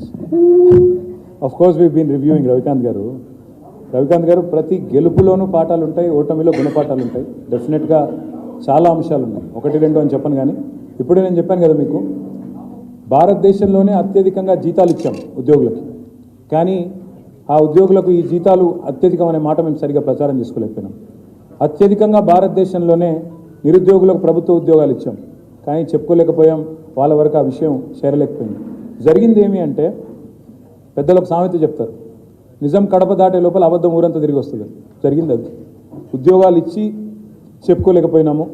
యూట్యూబ్లో కొంతమంది బట్టకాల్చి మీదేసే ప్రయత్నం చేస్తే దాన్ని నివారించలేకపోయినాము. తద్వారా కొంత నష్టం జరిగింది తప్ప, మీరు అల్టిమేట్గా ఆలోచిస్తే రవికాంత్ గారు 1.85% తేడాతో మేము ఓడిపోయాం.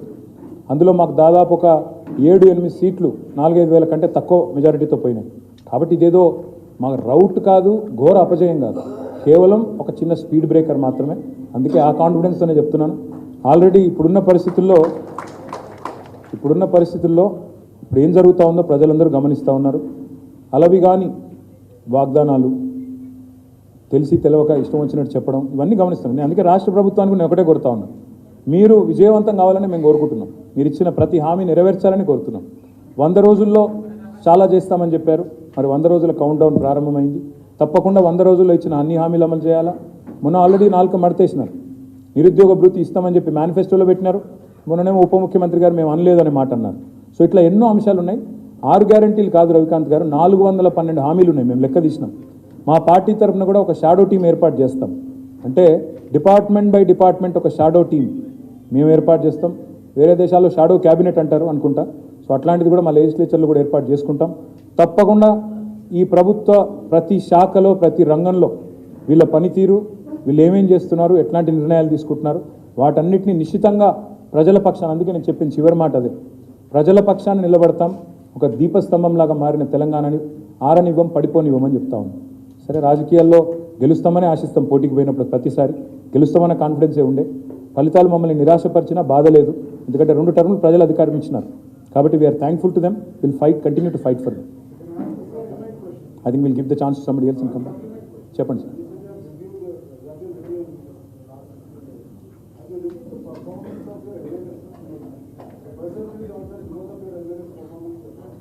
I'll get into the detail at a later point. ఎందుకంటే we have reviewed everything, but it has been mostly internal.